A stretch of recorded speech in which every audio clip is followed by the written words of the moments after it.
fifth dimension. Aquarius I am. We in the Aquarius age for the next 2,000 years, you dig? Swing low, time to move on. Light years in time, ahead of our time. I want to free your mind by helping you understand the zodiac signs. That's right, you're live with Aquaman in the zodiac zone where the cosmos is your home. I'm your very own Anpu, the real urban guru coming through on the mothership. So let's open up your cosmic memory bank and swing down to earth where the shit stain.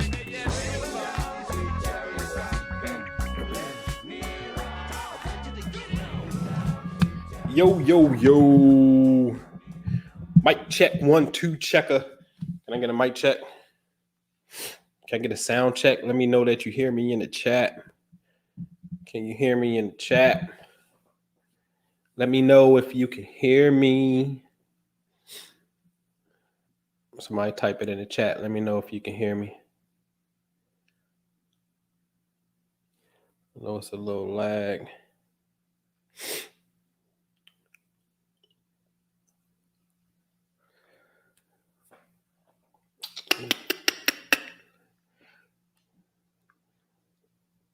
Y'all got me? Let me know. Put in the chat. Let me know that you can hear me loud and clear. Thank you, IG. Appreciate that. Real fast. Hold on. I'm going to go over here, get me something to drink. But thumbs up. We're going to get it in tonight. And we'll start this thing in 2 minutes. Hold on. I'll be right back. I shall be back. Just got to get to the core of some shit, right? And we got to look at a form of history, man, that's just never even talked about. You know what I'm saying? Like, nothing that's even talked about. So let's just deal with a simple order of things, what they call chronology, right? I got this from Abraham Lincoln in his first inaugural address. He said that the Union itself is actually older than the Constitution of America. And he said it started with the Articles of Association in 1774.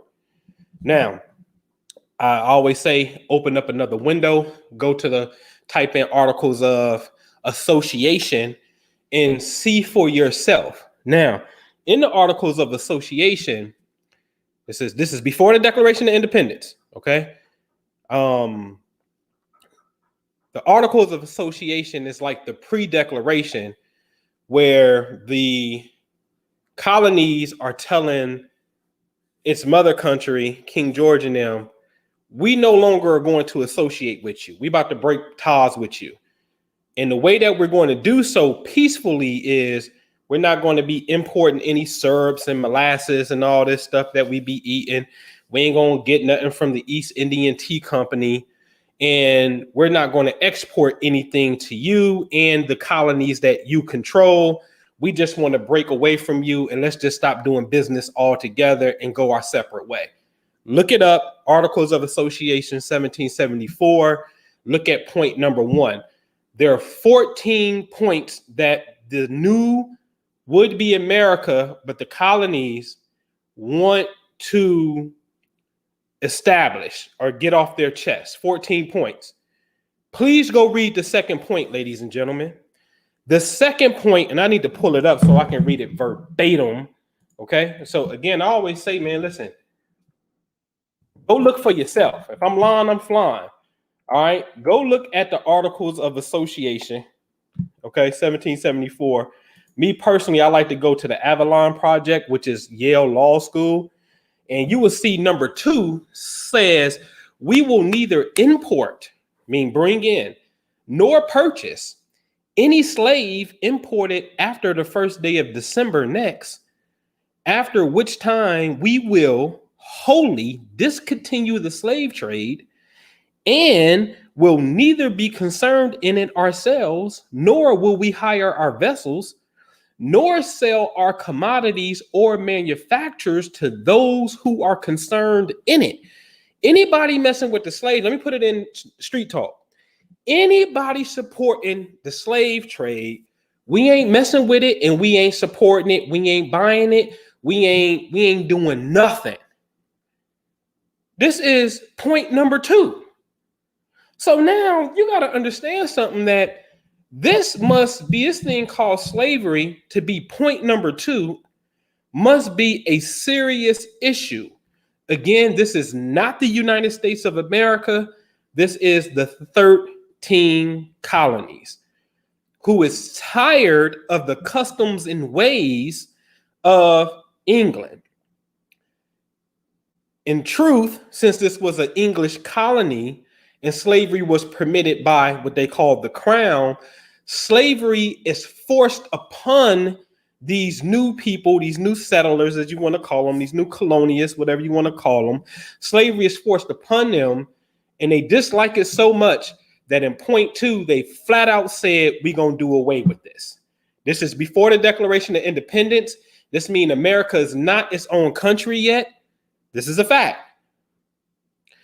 That Abraham Lincoln went on the record and further said in his first inaugural address, which you can pull it up, that again, he's saying that the Union is older than the Constitution.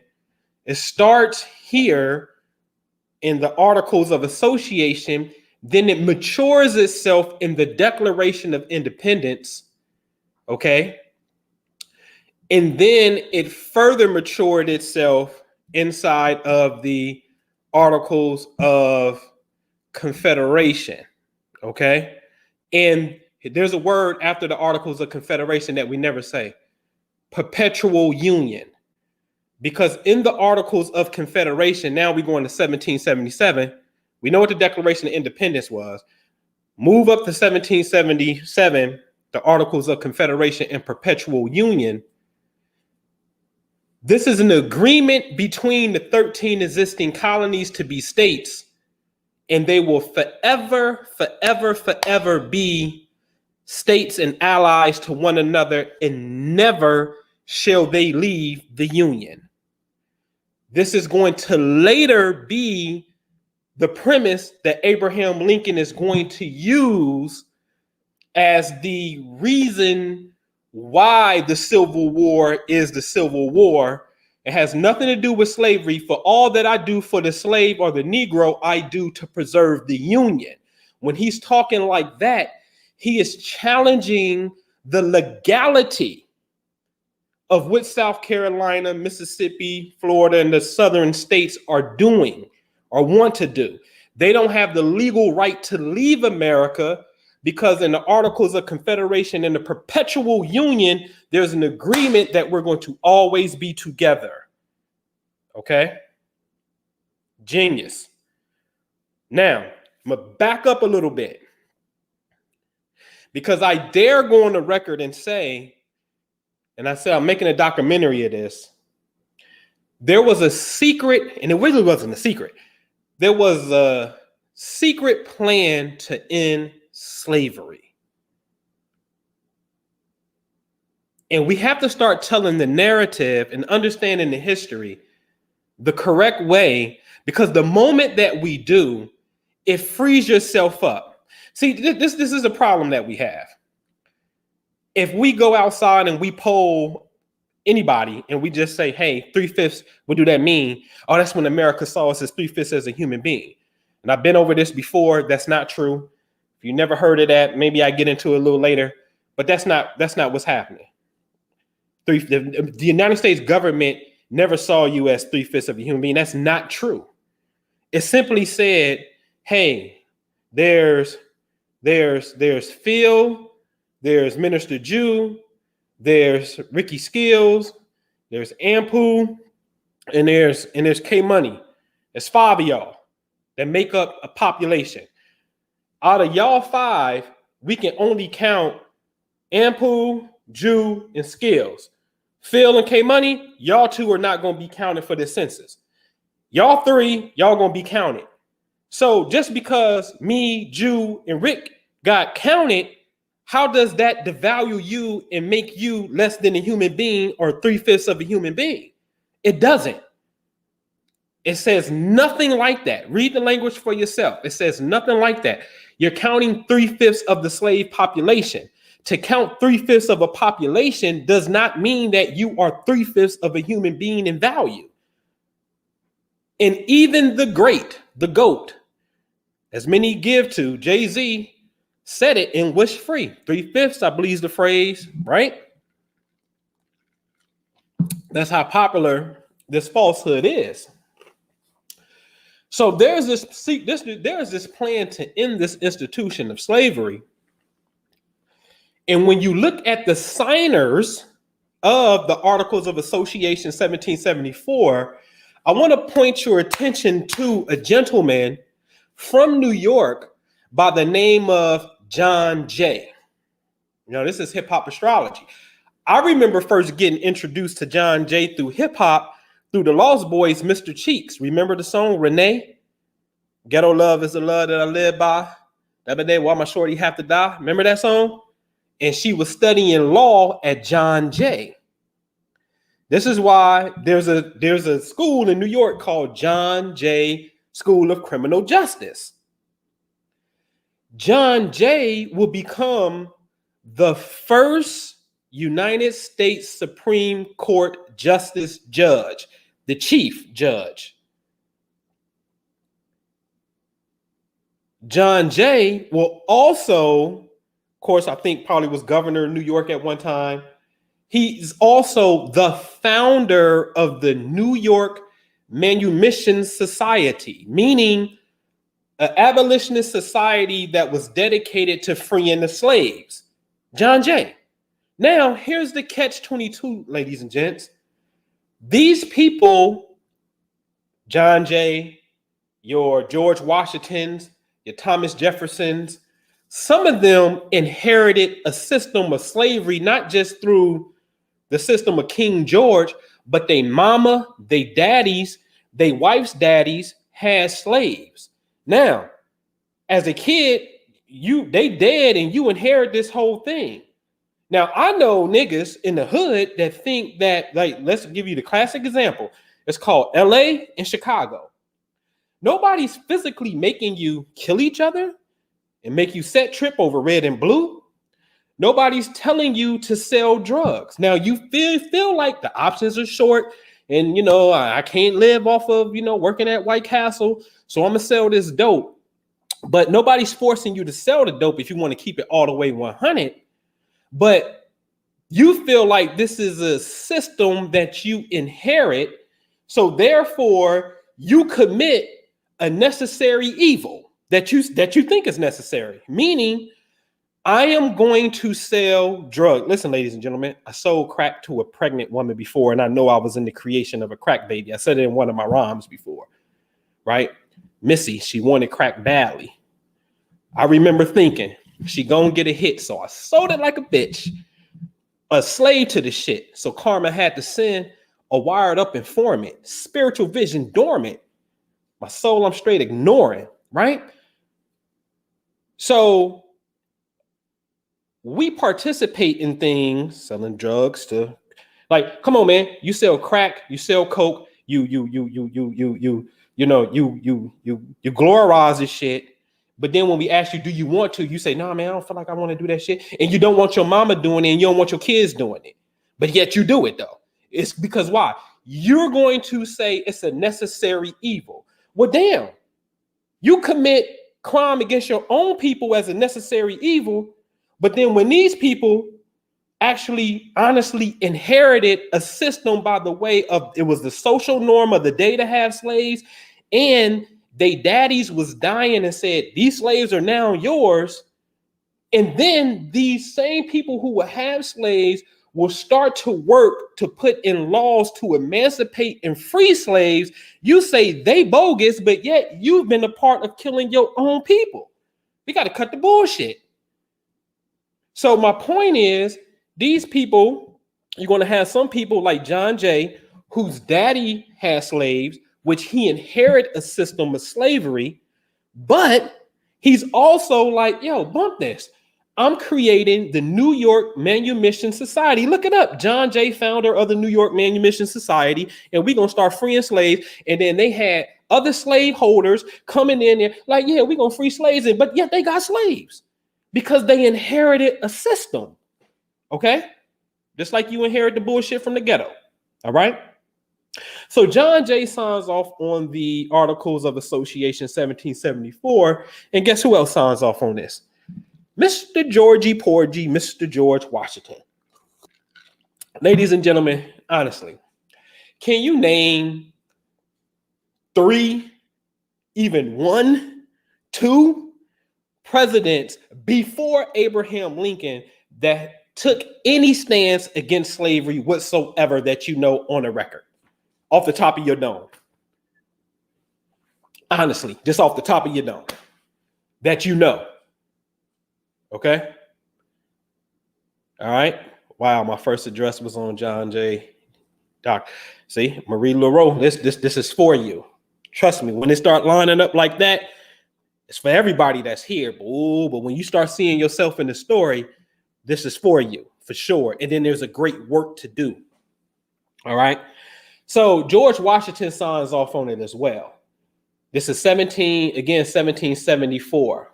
Now, the next order of business that I want to get into is 17. We're going to speed up some to, I think this is now, we're going to go to 1784. Okay, 10 years later. Why? Because Thomas Jefferson is on the record for creating something known as the 1784 Land Ordinance. Look it up.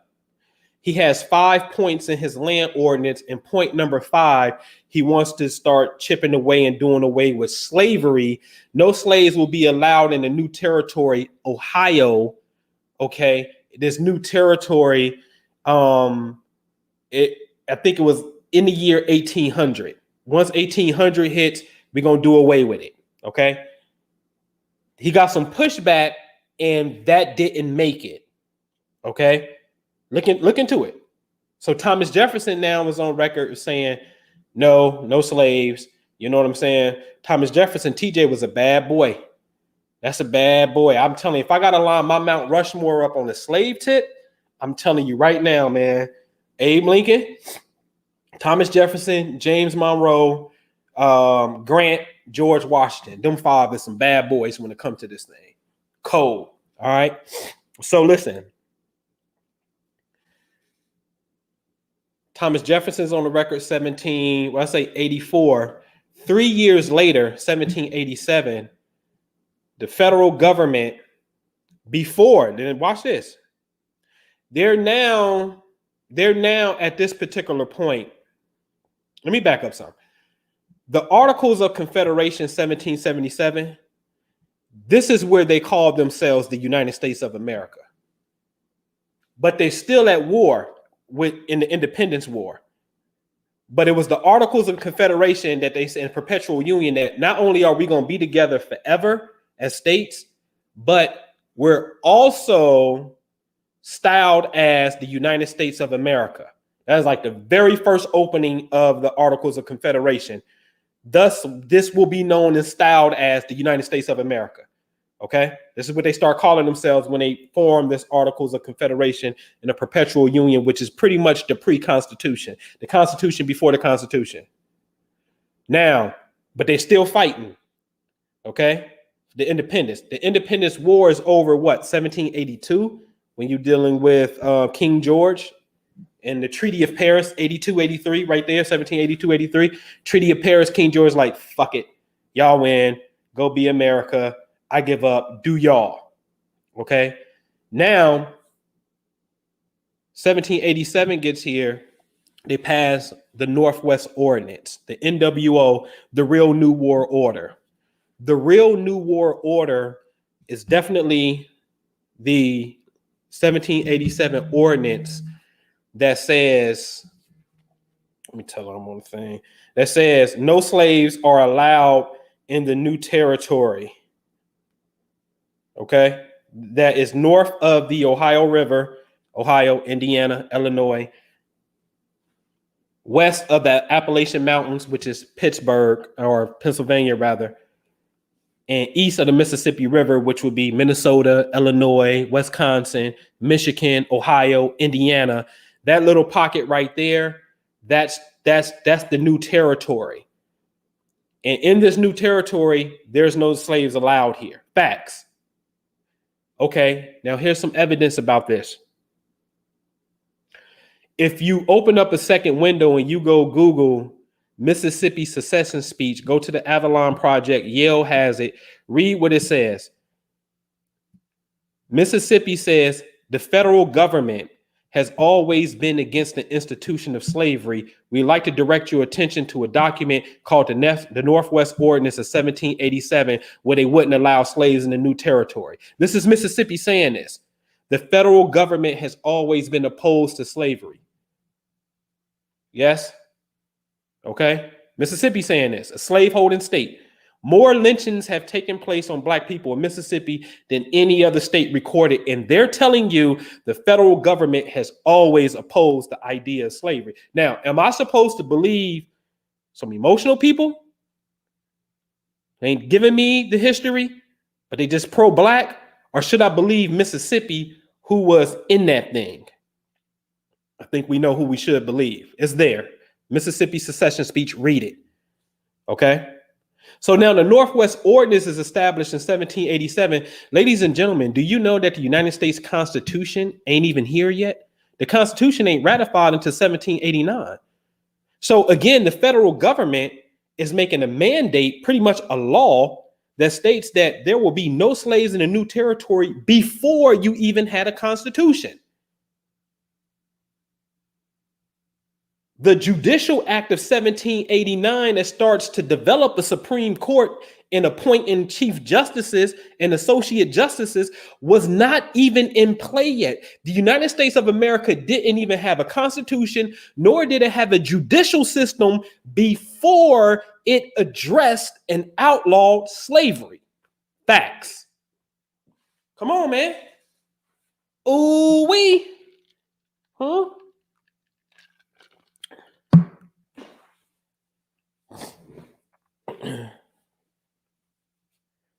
How? I'm telling you, look into it. It's there. How? Okay. So now it made me ask the question. Wait a minute. In the Articles of Association in 1774, George Washington signs off on it. Then when we get to the point where the Continental Congress says, hey, we want to create a president for the United States of America, it's George Washington, the guy who kicked the British ass in war as a general. We're going to pick him to be the president. And then his selection, George Washington is the one that put John Jay, an abolitionist, founder of the New York Manumission Society. He put John Jay as the first chief justice in the United States. So now that means that the origin of the country before the country, and I'm talking about before the United States of America, Articles of Confederation, they address slavery. Before the Constitution of America, they had the Northwest Ordinance. Now comes America Constitution. George Washington says, for the Supreme Court justice, Chief Justice, I am going to put an abolitionist here who is against slavery by the name of John Jay. So that means the Supreme Court has its origins in being a court that is against slavery. The question is, did you get infiltrated somewhere along the line? Because it's clear in America, you had a side who wanted slaves and a side who didn't want slaves.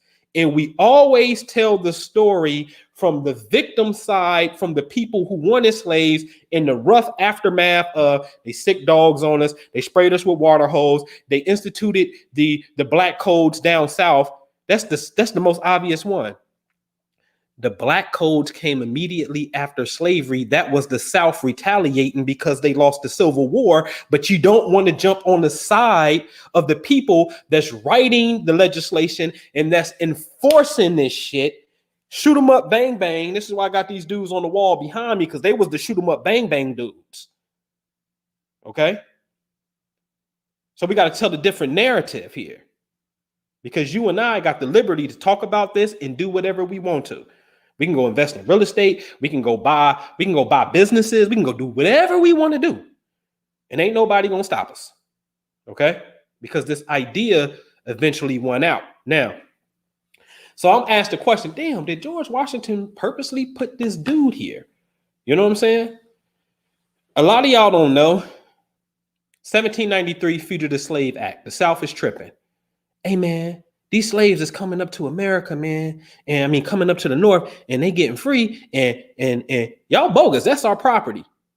Congress, y'all gonna have to do something about this. This is some bullshit. Okay, we're going to pass the Fugitive Slave Act. Hey, northern states, if any slaves come up there and you catch them, or the slave catchers from down south come up there, they're their property. Back up some. The very next year, ladies and gentlemen, 1794, George Washington signs a law. Look into it. No slaves are allowed to be exported out of America. Now, let's have war talk, because your first president is a war general, purposely selected because he kicks ass. He's a war general. So now we can't even think with emotion. We have to think in the aspect of strategy in war. You know what they say, this is chess, not checkers. If slavery was to end in phases, because it eventually, that's how it did, how would you do it? It's like, let me be clear on the phases. You can stop importing slaves, bringing them into the country. You can kill the domestic aspect of slavery, and you can stop exporting them, sending them out of the country. So if you're going to have these three phases, which order would you implement this grand plan to free the Negro? Because, see, you got to remember, we just came out of the American Revolution, and truth be told, in the Declaration of Independence, Thomas Jefferson actually has a version that's addressing King George, talking about ending slavery. But he scrapped it because how you going to talk about ending slavery, bro? And right now, South Carolina and Georgia, they riding with us for the cause to create this new nation. If you ride so hard on this slavery thing, Georgia, South Carolina, and them, they going to ride with the Brits. So you need to chill, not right now. So if we're going to end this in three phases, how would you do it? Would you kill the domestic aspect first in this climate? No, because then we ain't really ready for a civil war. So we don't want to do that. We don't want to go to war. And let me tell you something, niggas don't want to go to war. And this is why niggas never even went to war over the white man and his injustices. You don't want to go to war. So let alone the country don't want to go to war. So no, we're not going to kill the domestic aspect of it right now. Would you kill the importation of slaves coming in? No, because if we're going to address this issue in the future, kill the domestic aspect of it, the more slaves that come into the country, they will be our potential allies if a civil war is going to take place. So that leaves one other option. Stop the exportation of slavery. Don't send these niggas out of here, because if you keep them in and we allow the importation of them to keep coming in, their number will increase in size, and these will be our potential allies. So if I had to do it logically, I'm going to stop the exportation of slavery. 1794, George Washington signs a law, stops the exportation of slavery. A couple years later, 1808 of January 1, if I'm not mistaken, or maybe 1807, 08, look it up. Thomas Jefferson stops the importation of slaves, and then Abraham Lincoln kills the domestic aspect of slavery. Hello, they crush these boys systematically. Okay? Systematically. This is how you maneuver. Now, let me back up and get into some astronomical stuff, because we mentioned Sirius. First of all, we do this every year. It's kind of like old information and redundant to us, that on July 4th, Sirius and the sun and the earth are in a straight line. So remember, if the Earth is going around the sun in a circle, there's a time when the Earth may be at the top and then Sirius may be at 9 o'clock. That's not a straight line. Imagine that, 9 o'clock on the wall clock. Let's say the middle of the wall clock is the sun. But if Sirius is at 9 o'clock and the Earth is at 12 o'clock, that's not a straight line. They're not all in a straight line with one another. So on July the 4th, on a wall clock, it looked like 3:45 or 9:15. Sirius could be at 9 o'clock. The sun is in the middle. The Earth is at 3 o'clock. That is July the 4th. Everything is in a straight alignment.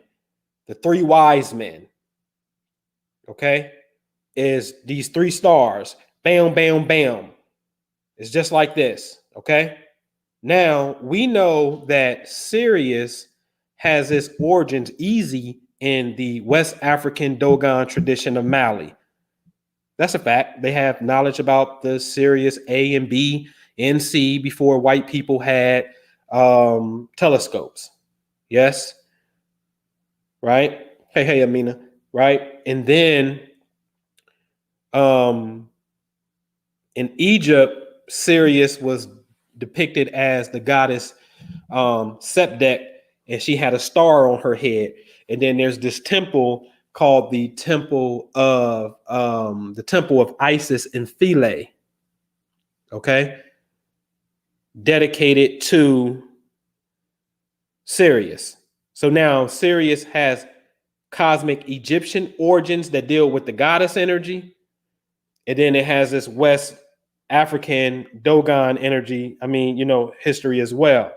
Now, I always got to say this because on January the 1st through the 5th, in that little pocket, what's happening now is Sirius is at 9 o'clock. The Earth is in the middle, and the sun appears to be at 3 o'clock. It's a three-way, three straight alignment again. Okay. And so it looked like it's 3:15 or 9:45. It looked like it's 3:45 or 9:15 on the wall clock. Okay. So January, Happy New Year. Don't get fooled by the Happy Jew Year stuff. Happy New Year is the same straight line of space as it is in July. Okay. On the wall clock, this could easily look like this. On the wall clock is called 1 o'clock and 7 o'clock, or 1:35, because the 1 is across from the 7. So even though you at 7, you're looking directly across at 1, and when you at 1, you're looking down at 7. So these two roll as a pair. See, in the zodiac, you got pairs. Okay, the sign opposite you, the month opposite you. Okay, almost the day opposite you as well in the opposite, opposite month. Okay, 6 months apart. Okay, that 6-pointed star that's interlocked with each other is talking about these pairs of energies that lock on to each other that complete the orbital track of our reality, meaning the orbital track of the Earth going around the sun. Okay. All right. So now Sirius, if we were to look at where Sirius location, because Sirius is not in the zodiac sign. Sirius sits in this constellation that sits a little bit below the zodiac sign Cancer. So on July the 4th, if we celebrate, independence, then we have to say then, okay, then where is Sirius at? Since the sun appears to be in a straight line with Sirius on July 4th, then we will say, well, on July the 4th, the sun is approximately around 12, 13 degrees Cancer. It's in a straight alignment with Sirius. If we had some cool glasses, block out the light of the sun, we'd be like, bam, there goes Sirius right there. Oh shit, this happens every July the 4th. This is so dope. So Sirius is considered to be rolling with 13, 14 degrees Cancer. Okay. All right. And so now, just to show you that aspect, this is why in Philadelphia, City Hall in Philadelphia is a square that you can and you can walk through each side of the square. Okay. And in the middle of the square is a zodiac circle. And the zodiac sign facing the east is Cancer. Okay? Straight up, it's Cancer. All right? So now the founding fathers want to make a declaration at an astronomical African point in history. This is crazy. This is bananas. Because, like, this is, what do you mean? Like, you got to understand this. Bullets and cannons, balls are flying. Pistols is popping. And you're going to stop and write a Declaration of Independence on an astronomical alignment and stamp this thing and say, nah, henceforth we forever free. But we still fighting, but I'm letting you know we declaring ourselves free while we popping at each other, right? Now, ladies and gentlemen, I'm going to beg to ask this question. Could this alignment of space mark or remember the day? I'm going to ask this question. Can space remember you? Events. Because you, human beings, celebrate days in space. It's called anniversary. It's my anniversary, right? Birthdays, happy birthday to you. You celebrate this stuff. Christmas, 4th of July. You're celebrating an astronomical point in space. A calendar is just, you don't think a calendar is just January, February, March. No, the Earth is traveling in the darkness of space. So every time that you celebrate something, the Earth is somewhere in reference to the sun. The sun appears to be in front of one constellation. If it's July 4th, it's in front of Cancer every year. You send fireworks off in the sky, which, by the way, ladies and gentlemen, is by far the dopest ceremonial shit you can ever do. I want to be clear on that. That's the illest ceremony ever. Bursting fireworks in the air, fire and explosions with intention. Oh, man. Every year you need to be inscribing your intent on bottle rockets and popping off at that time. And you need to go to the mountains, because the higher you go, right? The higher you go, then your thoughts remain supreme over the little peasants on the earth. But see, this is the science of going to the mountaintop. All right. Which, by the way, is going to be a journey. July 4th, 5th, 6th, that weekend. Right up there, coming up pretty soon. Stone Mountain at the book signing that we doing. Minister Jew, Hip Hop Laws of Attraction. You know what I'm saying? We like the journey and go up to this mountaintop. So can space remember? So I'm gonna kind of wrap it up with this. All right. Because this is the shit that me and Minister Jew marvel at. And this is where consciousness has to evolve to. The second president, John Adams, who never had a slave, abolitionist. His wife definitely was abolitionist. His son, big time abolitionist. The sixth president was his son, John Quincy Adams. And the third president, Thomas Jefferson, friendly competitors, both signed the Declaration of Independence. Ladies and gentlemen, go look at their death days. They both died on July 4th, 1826, hundreds of miles apart from each other. On John Adams' deathbed, he said, "Damn it, my successor, Thomas Jefferson outlives me." And he didn't know that Thomas Jefferson had died hours before on July 4th. Now, how is it by far what is the most cherished and important document ever written, ever on any continent? They signed this thing on July 4th. And then on July 4th, 1826, 50 years later, they both die. And you know, Thomas Jefferson was the vice president of Adams. Like it's 50 people in here right now. This was 50 years later, and now what would later happen will be what? you will later have 50 in the future. You're going to stop this thing at 50 stars on your flag, which is also rooted in Sirius cosmology, because they tell you that Sirius has a companion star that's invisible, right? And approximately almost 50 years, they do this figure 8 dance and switch positions. Okay?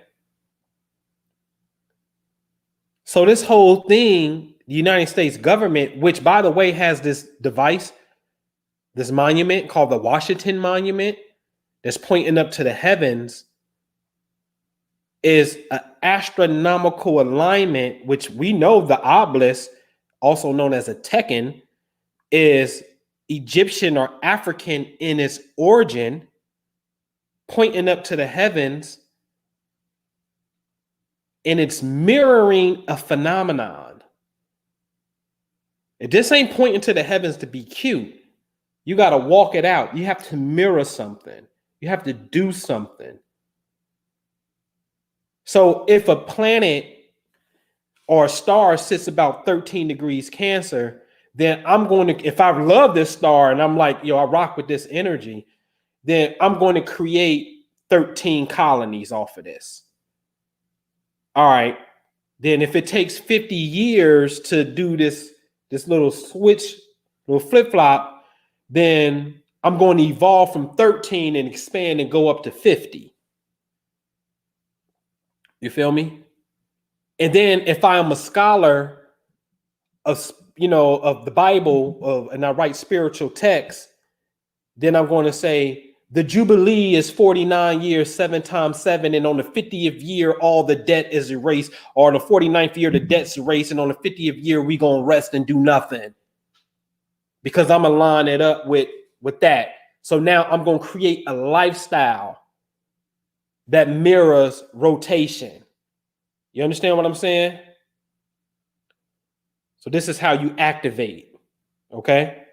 So now they signed the document July 4th. Both of these cats die on the same day, 50 years later. We bring your attention to another phenomenon. A guy by the name of Wilmer, what's his name? Wilmer McLean, if I'm not mistaken. Look him up. Wilmer. Yes, McLean. Yes, that's him. He was a wholesale grocer. And Wilmer McLean, I said this before, at the start of the Civil War, bullets and cannonballs is coming through dude's house in Manassas, Virginia. Okay? So he like, oh shit, I'm up out of here, I'm gone. He rolls up out of here and he moves from Manassas, Virginia up to Appomattox, Virginia.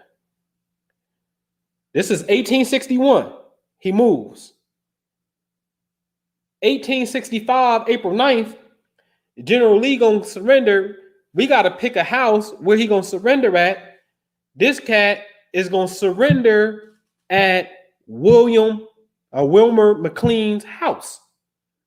So the Civil War, the first battle in the Civil War is called the Battle of Bull Run. The South called it the Battle of Manassas because it was in Manassas, Virginia. Look it up. I ain't lying. Look this shit up. And then he's going to move to Appomattox. And 4 years later, when they decide to end the war, they mysteriously pick this dude's house. Come on, man. Come on.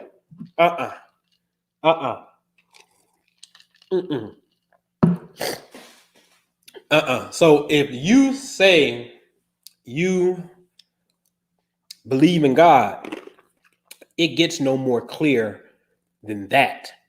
You understand what I'm saying? It gets no more clear than that, for real. Okay? So this type of phenomenon, man, is powerful, especially when you become the creator of it, because it's giving you the blueprint. The blueprint is have people observe your intention. That's the blueprint. The blueprint is align your attention with celestial energies that mirror your intent and press play like it's your birthday. That's the game. Then you can get to a point in this thing where, just be honest with you, I call it programming ether, right? Jew did a thing called programming your inner space, right? I should find both of them and we combo them up. And then I came behind and did programming your outer space, right? Right. Y'all see the videos on this channel when you deal with, homeboy, Dirt. Every time Mars found itself in the sign of Libra or Aries or the other one, Cancer, somebody's dying. Every single time. His people get hit, somebody, that planet's right there because space has memory. So now, but the memory that it has is your action, your intention is you, unbeknownst to you. So they're just a mirror, it's an external mirror of our own internal psychological process that reverberates back into your reality when this thing gets to a certain position. You understand what I'm saying? And so now, based off your own thoughts and your own actions, see, listen, ladies and gentlemen, mathematics is simple. Either you got a positive polarity or a negative polarity. Okay, and we can talk about actions. I ain't talking about male, female, and I'm talking actions in your mood, which becomes your personality. Okay, either you're going to cast out positive shit or negative shit. It's like a battery, and you may do both. Okay, now space, if today is July 7th and it's positive, we got a positive credit right here. What is July 7th? July 7th could technically be, let's just say, 16 degrees Cancer. 16 degrees Cancer is a positive day. Okay? 16 degrees Cancer, negative day, you done got into a squabble, a fight, an argument with somebody. Okay. When Mars get to 16 degrees Cancer or close to it in vicinity, expect some type of reverb to come back to mirror what you did. And that shit could be 2 years from now. And it ain't even got to get right there. It can get in other certain positions that serve like a little sniping post to activate that energy. Okay? And I don't want to go too deep in that without showing you the geometrics or the geometry of how it works. You understand what I'm saying? So, me will it all the way back in. Don't let nobody deprive you of happiness, one. Okay, that's why Pharrell shit was popping, because I'm happy. Like, all right, one. Two, July 4th is a very powerful astronomical date in just history, before this whole American thing. It's rich African history. Okay, since you want to be Black Power with the fist with Africa. So since it's on the record that you have a cosmology and customs dedicated to this particular star, and it's on the record that the people who decided to mirror and copy you, these same people wrote down that they want to end slavery. Yes, they did. They were actually on your side. So now we don't have to do away with July 4th because it's African in this history, and the people who copied it were on our side. They weren't against us. Okay? Now, we can talk about some people that was against us, like Roger Taney, the judge that, because remember, the premise is George Washington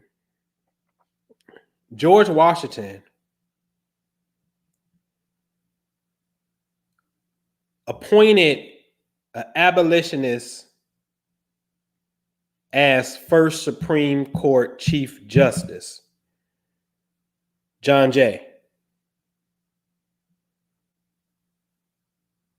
Then how do we get to Roger Taney that said Dred Scott and Negroes could never be citizens of the United States? The Constitution wasn't talking about them.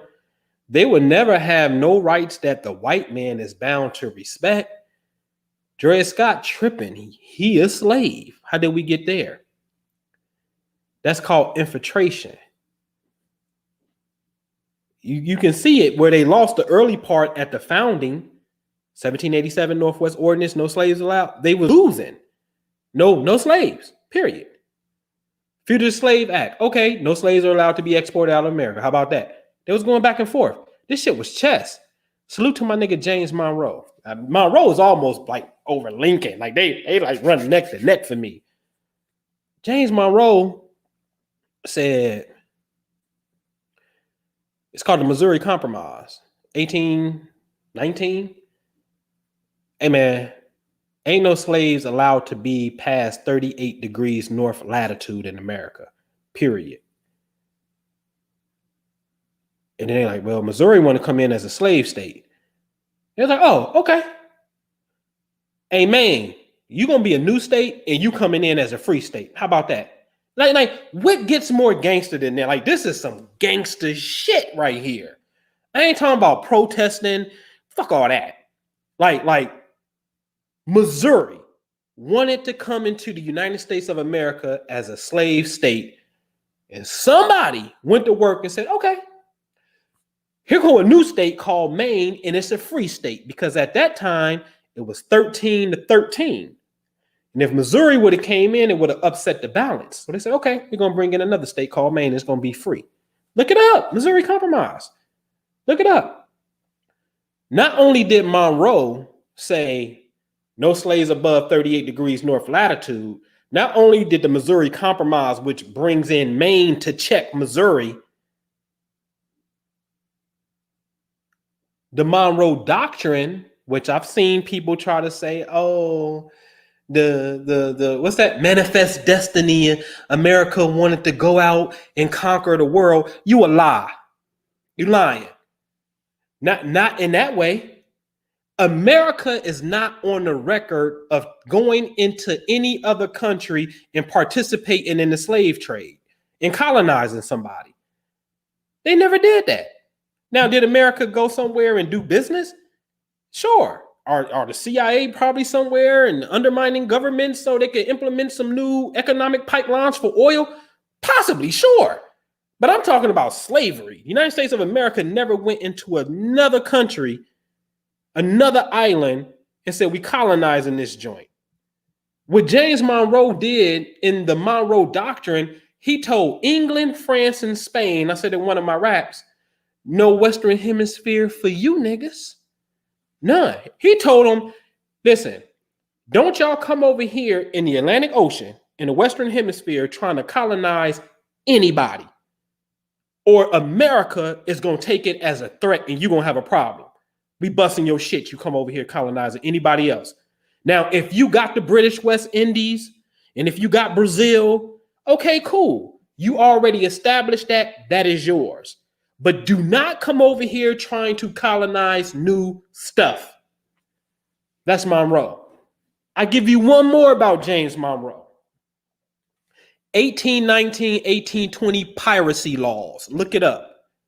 The United States government has, their Navy has something called African Squadron. And this job is to patrol the Atlantic Ocean, west coast of Africa, and the east coast of Brazil to make sure that nobody absolutely no country is bringing African slaves across the Atlantic Ocean. 1819, 1820 piracy laws. James Monroe, talk to me. What are you talking about? It's people that's been inside this government that been rocking for us. And I had to fall back from all the rhetoric and go get the facts and just look for myself and piece it together. And it's real easy to do because either, goddamn it, either you was an abolitionist or you was for the shit or you was against the shit. And I just need to put you in the right category, find who was all rocking with you, and go look at the legislation that they was passing, that was a part of, put it on the timeline, and bam, here we are. Okay. All right. Now, I ain't lying. I have to pull an Honorable Elijah Muhammad move. If I'm lying, boy, I'll give you $1,000 on anything I say that's a lie. Any word that you can disprove, I give you $1,000. It ain't about disproving me. I'm just telling you that, like, yo, we got to take the emotion out of this and just look at it. So July 4th is a great day, man. I got some great information about all of this stuff that has to get put, that's going to get put in a different format for sure. You know what I'm saying? This stuff is so dope, you know what I'm saying, that I'm not going to even leave this video up. You know what I'm saying? Because it is absolutely 100%, you know, it's I'm spoiling the documentary by telling you this stuff. You know what I'm saying? I really am.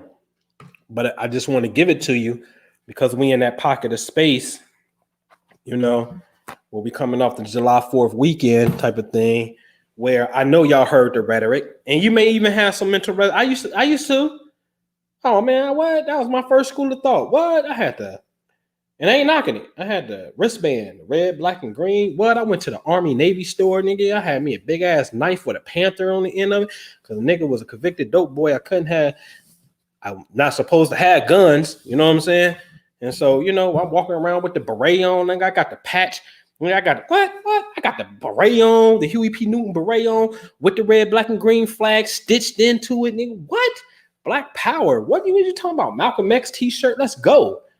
I was there. I went to Islam. You know what I'm saying? I'm not knocking none of these schools of thoughts. You know what I'm saying? But I know this. None have shared with me the facts. I've always heard, and I've heard, you know, Minister Louis Farrakhan say, even Abraham Lincoln, you know, said that, you know, was of the order and of the belief that whites are superior. Abraham Lincoln was a classic attorney, man. And not even classic. He was a superior and one of the best minds ever. And I'm going to tell you something, man. I'm going to tell you something about Abe. I'm going to tell you how this dude was. But let me address what the minister said, you know, because there's this quote where Abraham Lincoln is debating Stephen Douglas in 1858. Okay. And Abraham Lincoln has to pretty much say that, wait a minute, man, the white race is superior to the black race. All right. And the black race is inferior to the white race. And I am of the belief that the white race is superior. Some shit like that. Right. I'm going to tell you like this, man. He ain't lying. Like, you act like he lying. Like, he ain't lying. Even Thomas Jefferson, who put in work on our behalf, even may say in his own writings that, man, the black race is inferior to the white race. Man, I got to say this, man. And it's really the men. And it ain't even like it's really the black men of that era was by far the most sissiest, weakest group of men I've ever seen in my life. I don't want to study no slave, nothing. Because they was, yes, a massa, yes, a boss. That was them. They were not all Nat Turners and Denmark Vesey's. They were not. In the spirit of this whole thing unfolded so, I want to say mysteriously, that it said, okay, if you ain't gonna man up, I'm gonna make Harriet Tubman do it. And then she's gonna be the vessel to get, like Harriet Tubman. I always say it wasn't Harriet and John. You know what I'm saying? It wasn't Harriet and Ray Ray. Even if she had a husband, which they said she did, like, why don't the record book reflect that he was there banging with her? Why?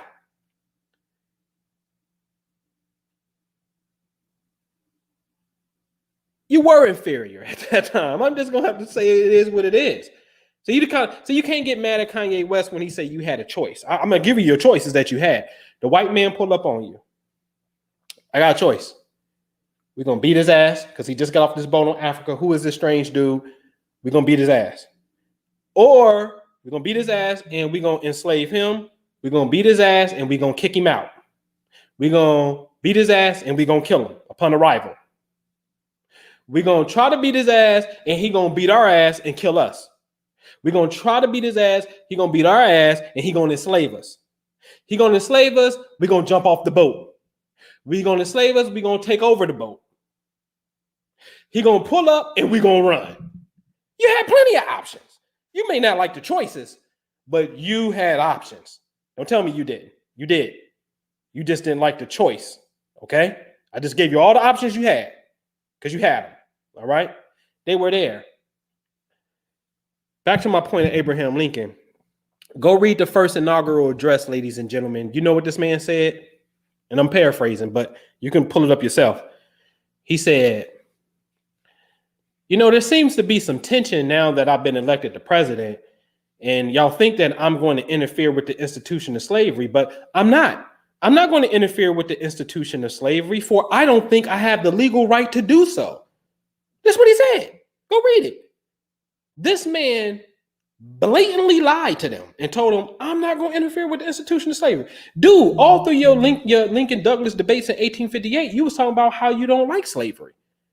South Carolina knew because as soon as you got elected, South Carolina was like, oh shit, we out of here, bro. We gone. We out. We filing for secession and we leaving the United States government and we breaking the Articles of Confederation because this dude's the president. Okay? Now, this is the same dude that just told you in his inaugural address. Listen, this is his inaugural address. This ain't the Civil War. Ain't no shots fired yet. I ain't gonna mess with the institution of slavery. I don't think I got the legal right to do so. And then in the middle of a war, when they start fighting in 1861, right? They start fighting. As soon as the North got its first victory, it was called the Battle of Antietam, which is Antietam, Maryland. Okay. The North finally got its first victory.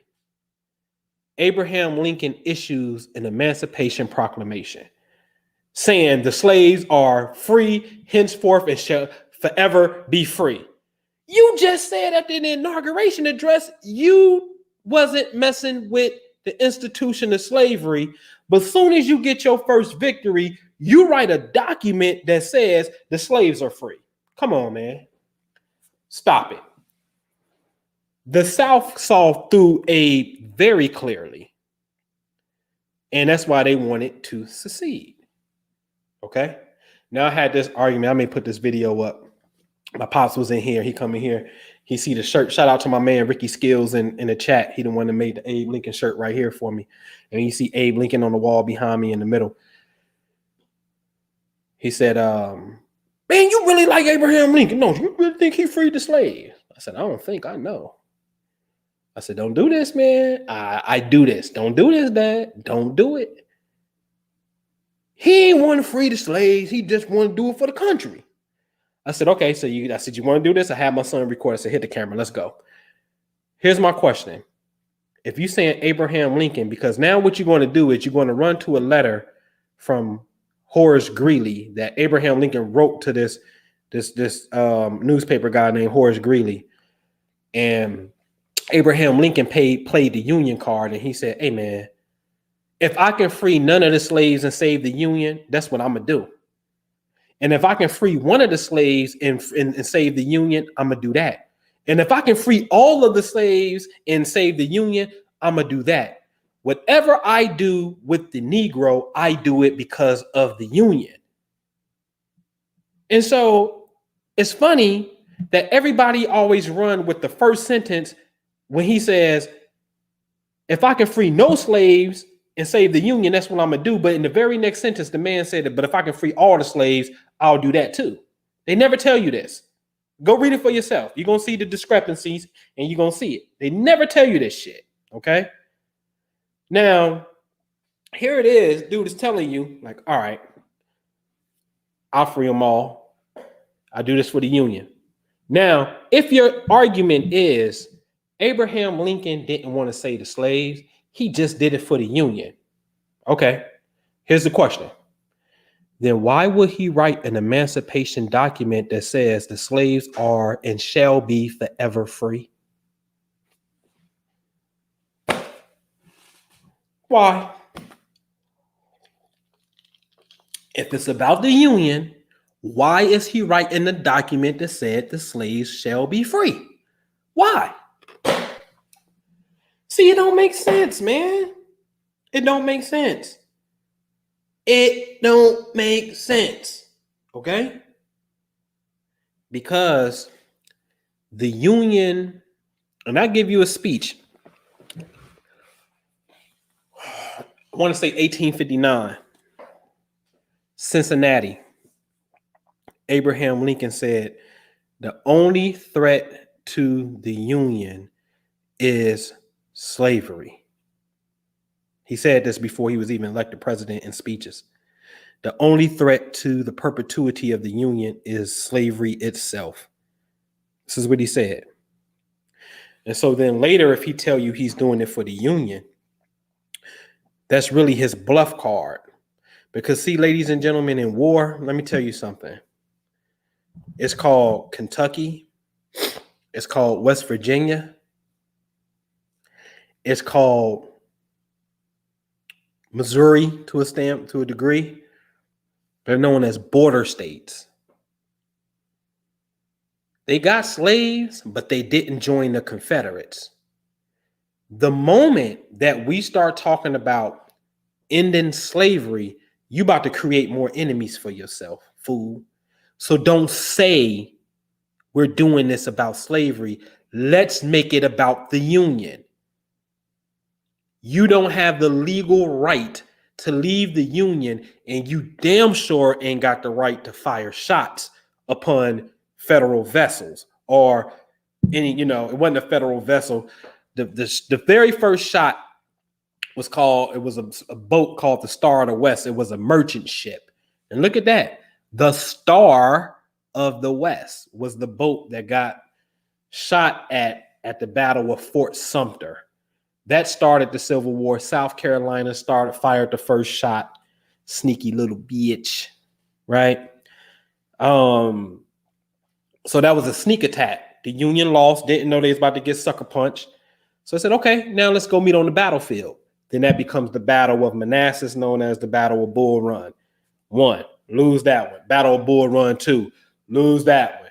And start losing the series of campaigns on the East Coast, okay? Until they got their first victory, like I said, at Antietam. And then as soon as they got their first victory, Abraham Lincoln says, here's an Emancipation Proclamation, slaves are free. You see? So this is how this thing works, man. All right. So don't fall for the hype. Now, those of you that are all here, honestly, you're really here because you have more of a spiritual, I shouldn't say more, but I'm going to say more. You have more of a spiritual inclination than the average person. If you rock with myself, Minister Jew, we go by the priesthood. I talk about the stars and planets and consciousness and how thoughts affect things and how, planetary, we talk about that kind of stuff, quantum and cosmic, you're really special. But I'm going to tell you again that we have to venerate by physically going to burial sites and giving people their flowers, man. You know what I'm saying? Oh, happy birthday. We got to give people their flowers, meaning go to the grave sites of William T. Sherman. Black people kill me, man. 40 acres in the mule. 40. Who wrote it? They have no idea. In the culture period is just parrots. People don't study this stuff because we got the information too early. The American education system sucks. And you're taught this history too early. This is some stuff I'm supposed to teach it in this fashion to high schoolers. That's like, I would say sophomore, junior, senior up in that little pocket, not even a freshman. This is some stuff you're supposed to know before you go out in the world. Because when you're getting it at 5, 6, 7, 8, 9 years old, you're not going to retain this. You're not going to retain it. You understand what I'm saying? So you got to get it at this particular pocket, and it got to be expressed a certain way when you get it. But anyway, you got to go to these sites. William T. Sherman's buried in St. Louis. He the one that wrote 40 Acres in the Mule. Listen, man, I'm going to show you who got the power.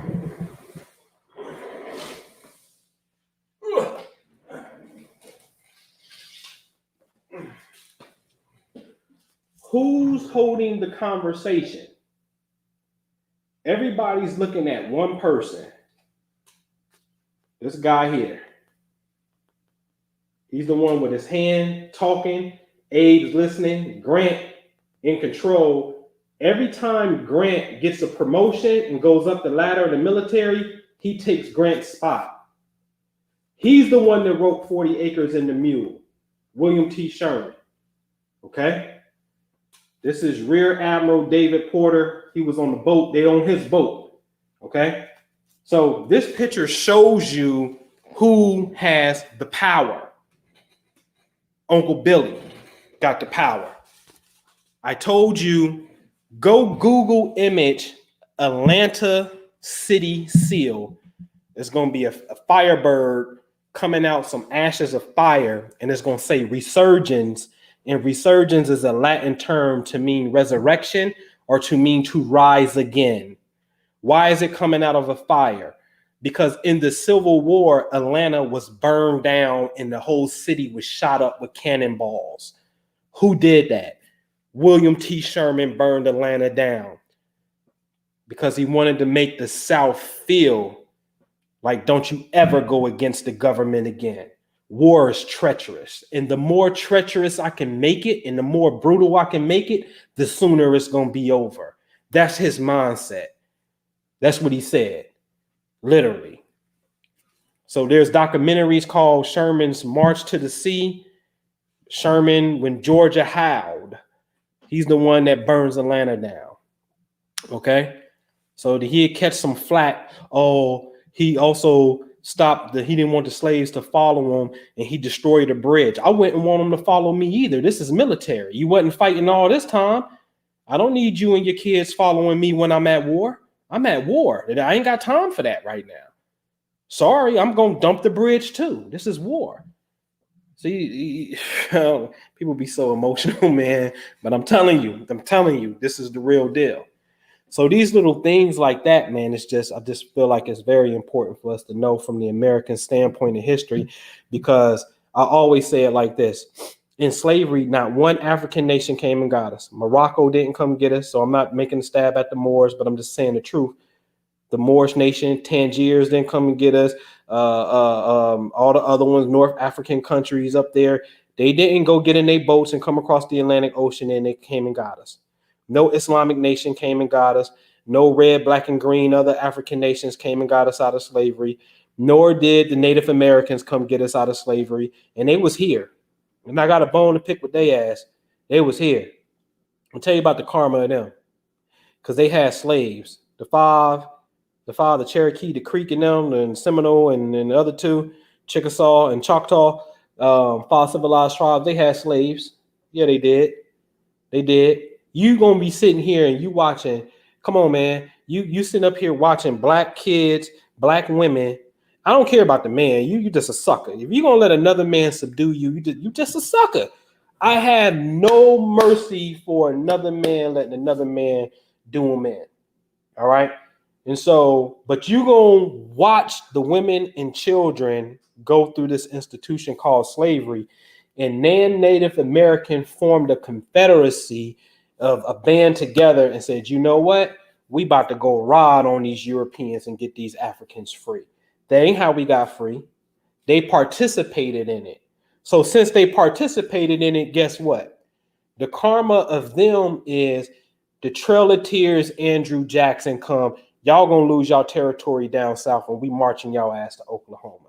You should have lost your land because you sat there and you participated inside of slavery. But we not walking around here talking about, hey, we need reparations from the Cherokee. Go to a treaty between the Choctaw and Chickasaw of 1866. It's a free PDF. Pull it up.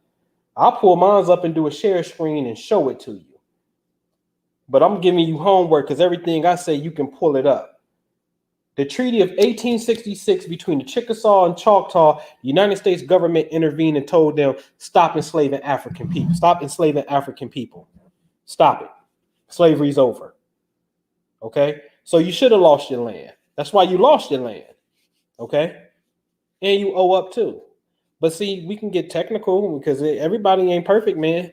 You enslaved a white boy. Don't act like you. See, when you going to start? You just want to deal with it on this landmass? Because if we go back just 200 years before that, boy, you was having a field day over there in Spain with them white girls. And what was you doing to them white boys? You was subjugating them white boys. Okay? And the tables turned on you 200 years later when they got the upper hand and kicked your behind out of Spain. So slavery has always been the custom of many cultures. Rome, Greece, enslaving their own people. You enslaved the white boy. He enslaved you. The Native American enslaved you. The white boy enslaved the Native American. Everybody enslaved everybody. Now, that don't mean that we gonna wipe the slate clean, because what we're suffering from is post-traumatic slave disorder, fucking syndrome. We ain't got no syndrome, which is synonymous with symptoms. We got a severe disorder. And what we're really saying is, because, see, this is the thing, man. Black folks don't want to leave America. If that was the case, you would have been expatriated up out of this motherfucker. You would have been to Africa. You ain't doing the ACON. Salute the ACON. You ain't doing the ACON and getting up out of here, right? Because you know it's something that's here for you. This your shit. You love this shit. You know what I'm saying? It's the land of milk and honey. You love it. You got and can't be afraid to admit that I love America. See, now I can say this shit. I can prove this shit. I love America, and you got me twisted. I love it, and you can't argue me no other way because ain't nobody come get us. So I know what it is, right? So since I love it, shit, it is what it is, And so I'm saying that to say, man, I was going somewhere with that, but anyway, don't let nobody get you off your square, man. Celebrate these alignments. Yeah, they owe that bread, man. The Confederate States owe that bread. That's why I was going. Thank you. They owe that bread. And what we're looking for is America to right a wrong. Now, I can argue on behalf of America. So you got to know where to charge America at. You don't even know where to charge America at. You can't charge America for participating in the slave trade when they instituted laws to go against the whole thing. America dropped the ball right there at the end of Civil War. Rutherford B. Hayes, 1877 compromise. It's an off-the-record compromise. He wins the election by one electoral vote. It's about to get violent. And he said, hey, man, let me be the president. Republican from Ohio, too. Let me be the president. And after the Civil War was over, we had separated the whole South into 5 military districts. Okay. And this is when the Freedmen's Bureau was up and running, and then they would communicate to a head general. We took one of the generals from the wars and we would put like Phil Sheridan, which is Fighting Phil, who was head of the cavalry. We would put him in this region. We would put another general in this region over here. And they would communicate with, they'd be the liaison between the government and the Freedmen's Bureau to assist the newly free slaves into coming into society. And they sat there as our bodyguards and our protectors. Facts. They were our bodyguards and our protectors. Well, at this election of the 1877 compromise, in order to win, because you got to remember, what happens if these cats get back in power and be like, nope, we canceling the 13th Amendment. Nope, slavery is official, and they try to start it again. Like, it could have happened. We don't go back to slavery. Executive order. I said so. So to prevent that from happening, they say, I tell you what, man, I'm going to withdraw federal troops from the South. And y'all just going about your business, but the slave shit is over. But y'all going about your business. And they said, all right, cool. That's when the black codes came in.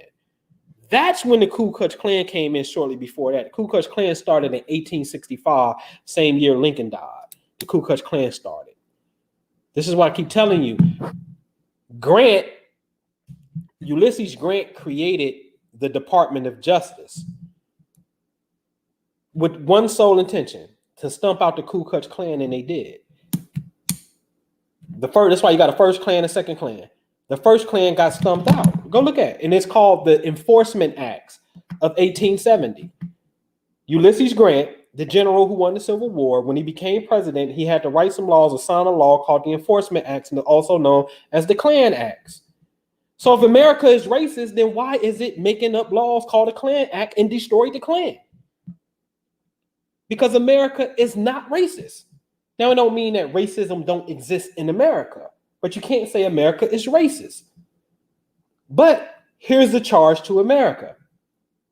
When you withdrew federal troops and you didn't have to, when you withdrew federal troops and you sat back and you allowed the black codes to come into effect, and you get the right to vote on the 15th Amendment, 1870, if I'm not mistaken,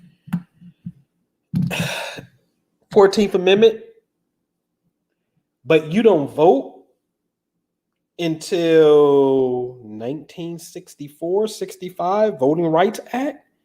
You let 95 years pass, bro, of pure D torture from the Ku Klux Klan and black codes and literacy tests, and we can't get up in government? No, that ain't cool. You dropped the ball right there. And United States government, you were told by a group of people called the Radical Republicans, Thaddeus Stevens, Benjamin Wade, and them, especially Thad, told you, don't play with these Confederates.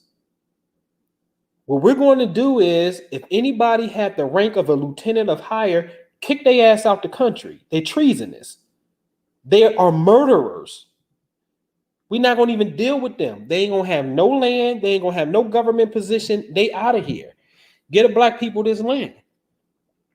Abraham Lincoln thought it was too strict. Abe was trying to appease them. Like, listen, I don't want to go to war. This shit is over. Let's just be cool now. Right? He was being the Aquarius, trying to be cool with everybody and shit.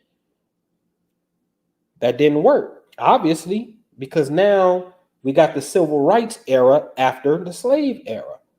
So the United States of America dropped the ball right then and there. You withdrew federal troops, and that allowed the southern states to hit us upside the head, literally. So now any federal subsidies or federal aid, check, money, finances that you give to that state, a portion thereof now has to be rendered to the black community. Black community also has to file, and one has to declare where its treasury is, and then the treasury decides what it's going to do. And then you can become a member of the actual treasury. Or a member, you don't have to be a member of the actual treasury itself, but a member under the treasury, if you get what I'm saying. A subscriber to the treasury. This thing ain't hard. It's not hard. You got to understand what I'm saying? Thank you. Right? Because you had a bank that they don't tell you about.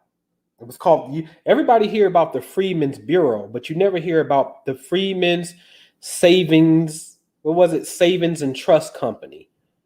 And Frederick Douglass at one point was the chairman of it.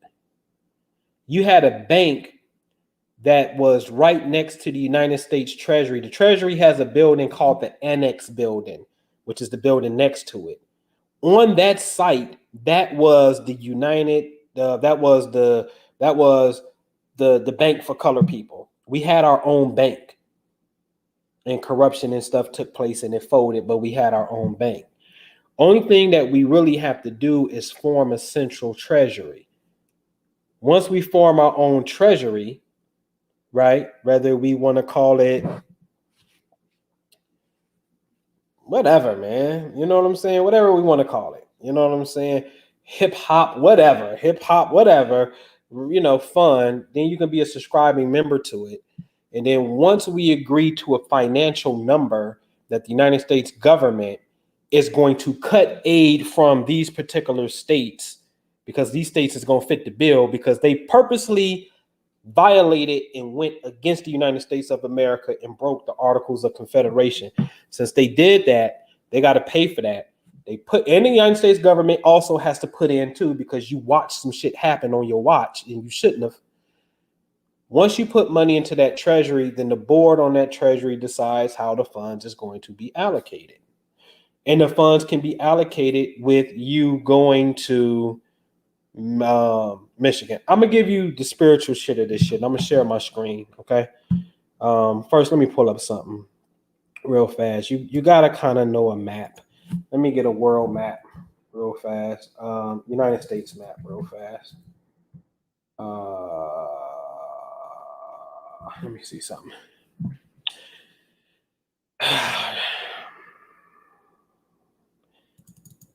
Let me do Google Earth. Hold on. I'll pull up a map. And I want to get into some Q&A, but I want to show y'all something on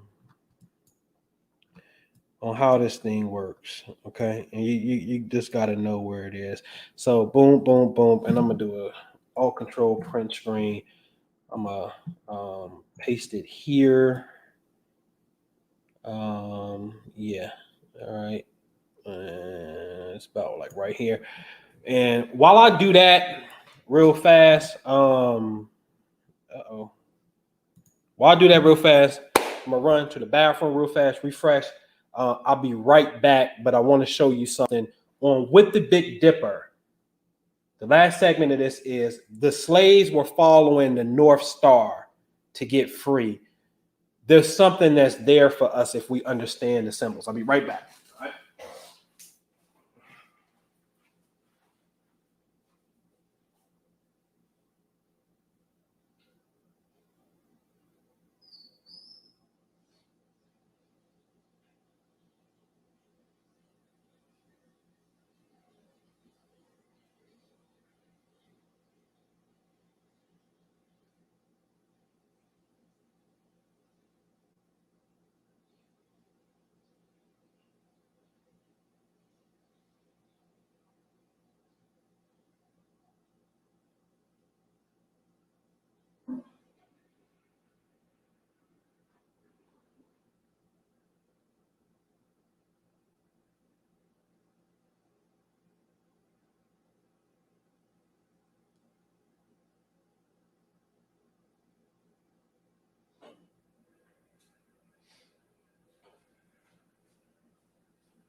All right.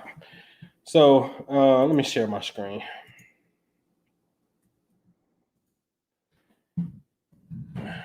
All right.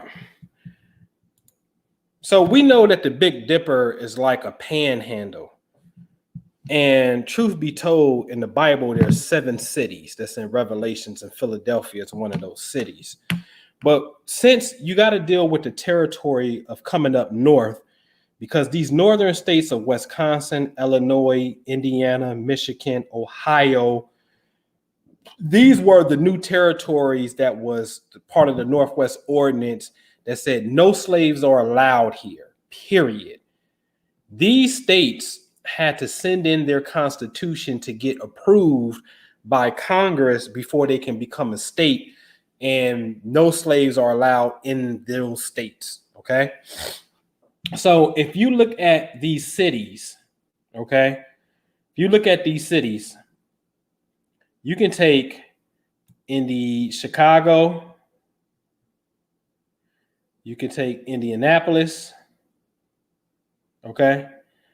The next big one really is here, which is Cleveland is right here, This is what Cleveland is. Cleveland. Pittsburgh is critical because it is Pennsylvania. Philadelphia, which we know is the birthplace of the nation, by far is the shit. Philadelphia is the cradle and origin point of United States of America, but it has a twin that nobody talks about. New York, and we're going to come up to Boston. Boston is the shit. Boston is the twin of Philadelphia. And then you do this. This is 1, 2, 3, 4, 5, 6, 7. And just draw a line straight across. Now what's happening? Or we can change this and come up to Milwaukee, Chicago. All right, we could do it that way. But what's happening? Lake Michigan, as you can see, is now pouring into the Dipper. This is your Dipper, ladies and gentlemen. Let me see something. I got no sheets open. Let me see something. Let me show y'all something.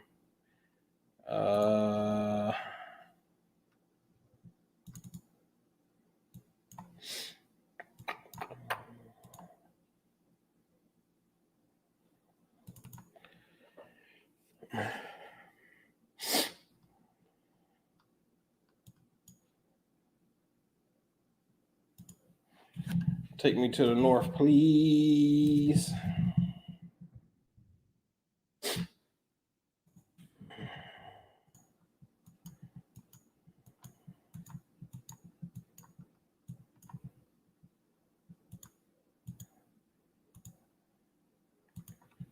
You see the Dipper? You see it?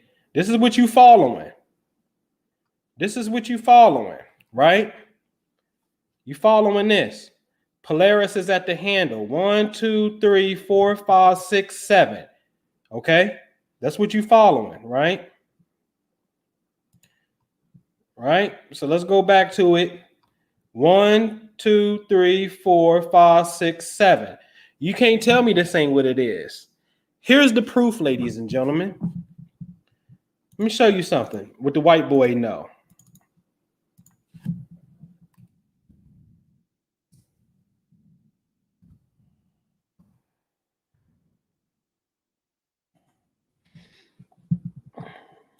You tell me.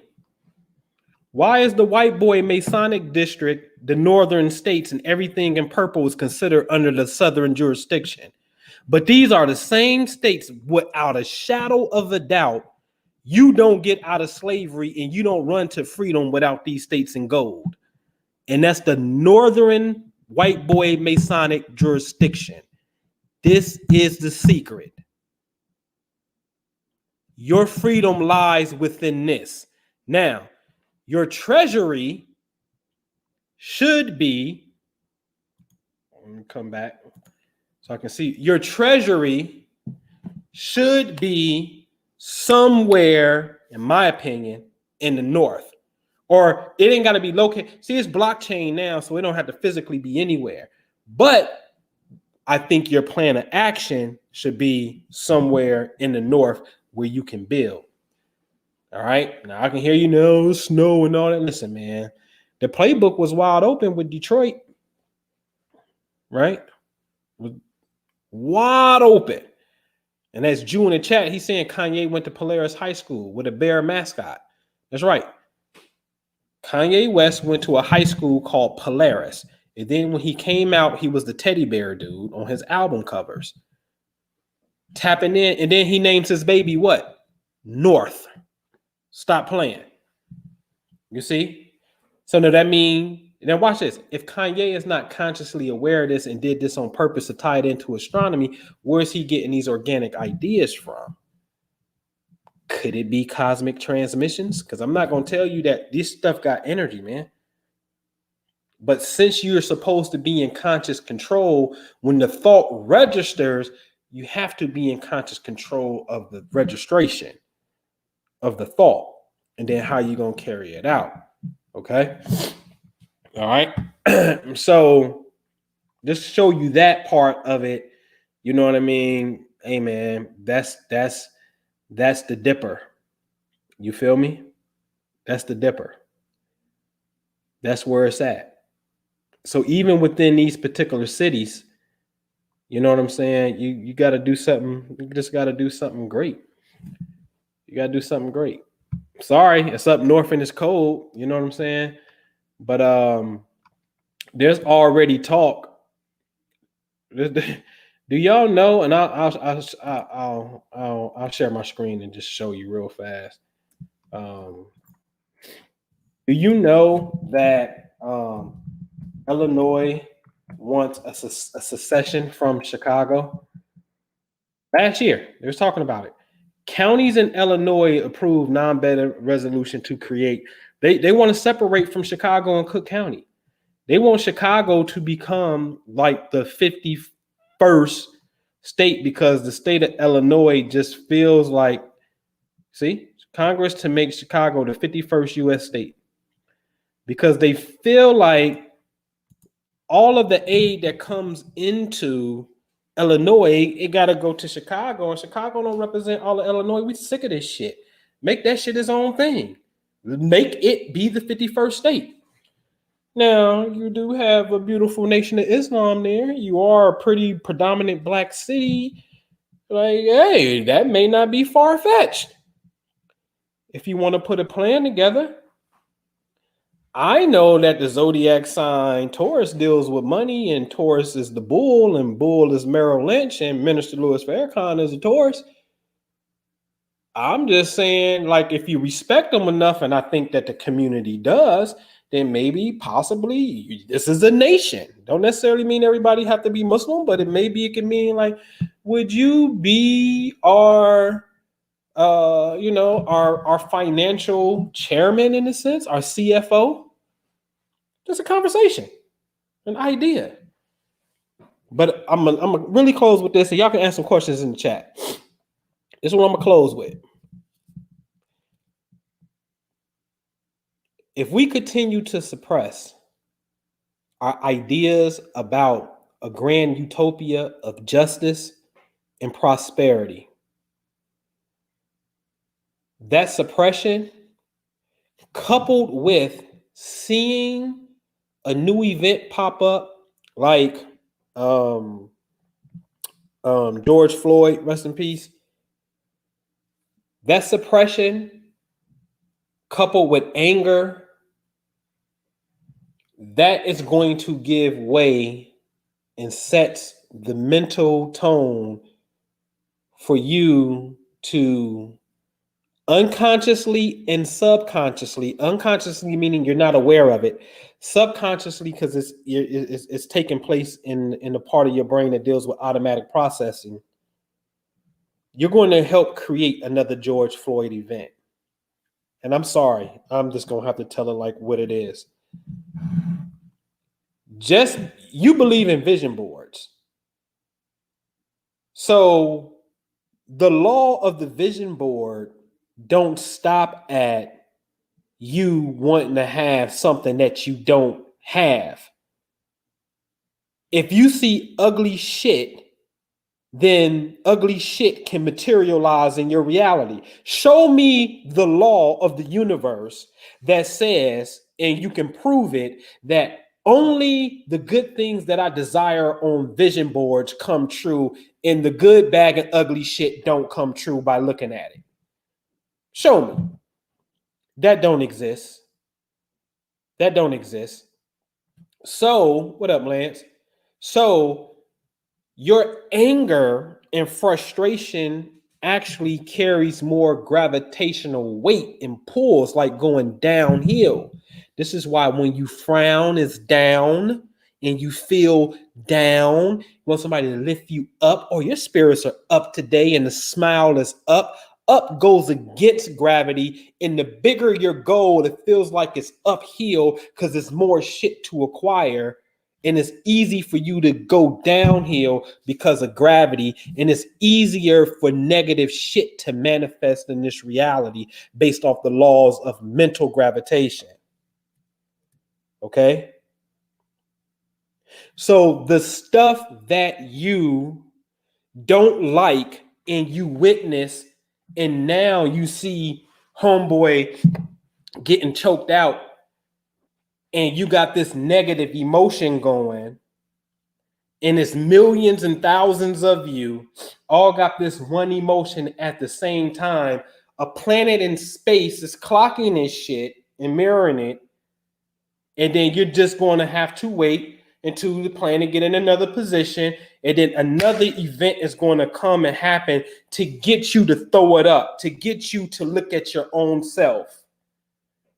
Since the universe is mental, when you give it to the universe, are you telling me that the universe is ignoring your anger and suppressed thoughts about George Floyd? Are you telling me it ain't even suppressed because you like Black Lives Matter and you got something to say on your Instagram and your Twitter? So it ain't even suppressed. Is the universe ignoring this deep down desire that you have to build a place of peace and prosperity? Is it? No, it's not. No, it's not. It is not. It's not. Okay? So you have to be careful on the emotion. That's why I don't even watch. One, I'm too busy to watch TV type shit. But I get all my news. Y'all know how I get my news. My man in Imagination Guru hit me up and tell me what's going on. I'll be in the bunker, bro. Like, hey, man, bro, I'm in real estate and I'm on something else. I ain't even looking at that shit. And I ain't gonna put my eyes to it either. You know what I'm saying?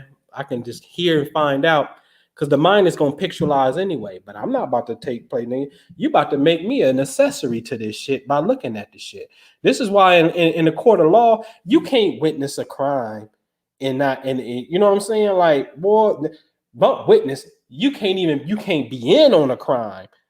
And it's called conspiracy. You can't be in on a crime and you know, not say something. You know what I'm saying? Like, you can't do that.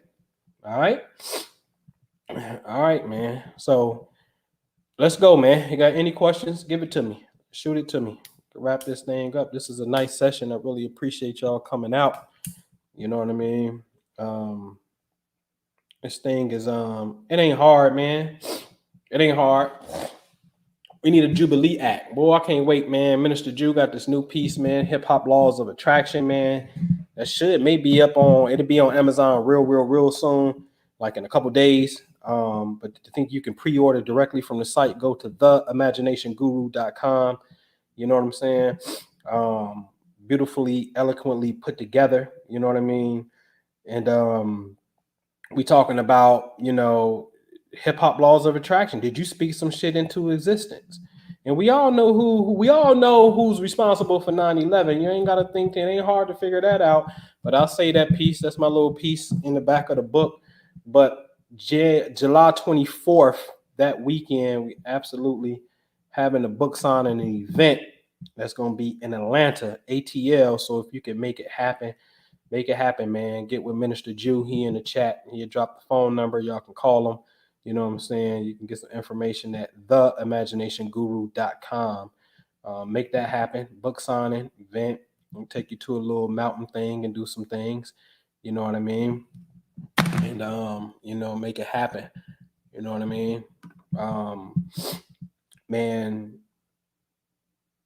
once we get to this particular point, the next point is going to be, because I know what that's going to do. The next point is, and Ice Cube is on it. I call it the Jubilee Act. And the only thing America got to do is agree to, one, the black folks got to agree to set up a collective treasury, who you going to allow to be in the treasury, and you do it by popular vote. Okay? Do you feel like the Jay-Z fund can do it? Do you feel like Magic Johnson can do it? Magic Johnson, a bad motherfucker, y'all, in business. I'm telling you, Magic is cold. That Magic is the man. All right. You make somebody the fiduciary, right? Allocate some funds. You put something in there that deals with credit. Every 7 years, your credit is restored to a 700. If you ain't, but you can't have a delinquent pattern of going 7-year cycles and you fucking up shit at the last year so you can get restored and you cheat. Let me tell you something about credit, man.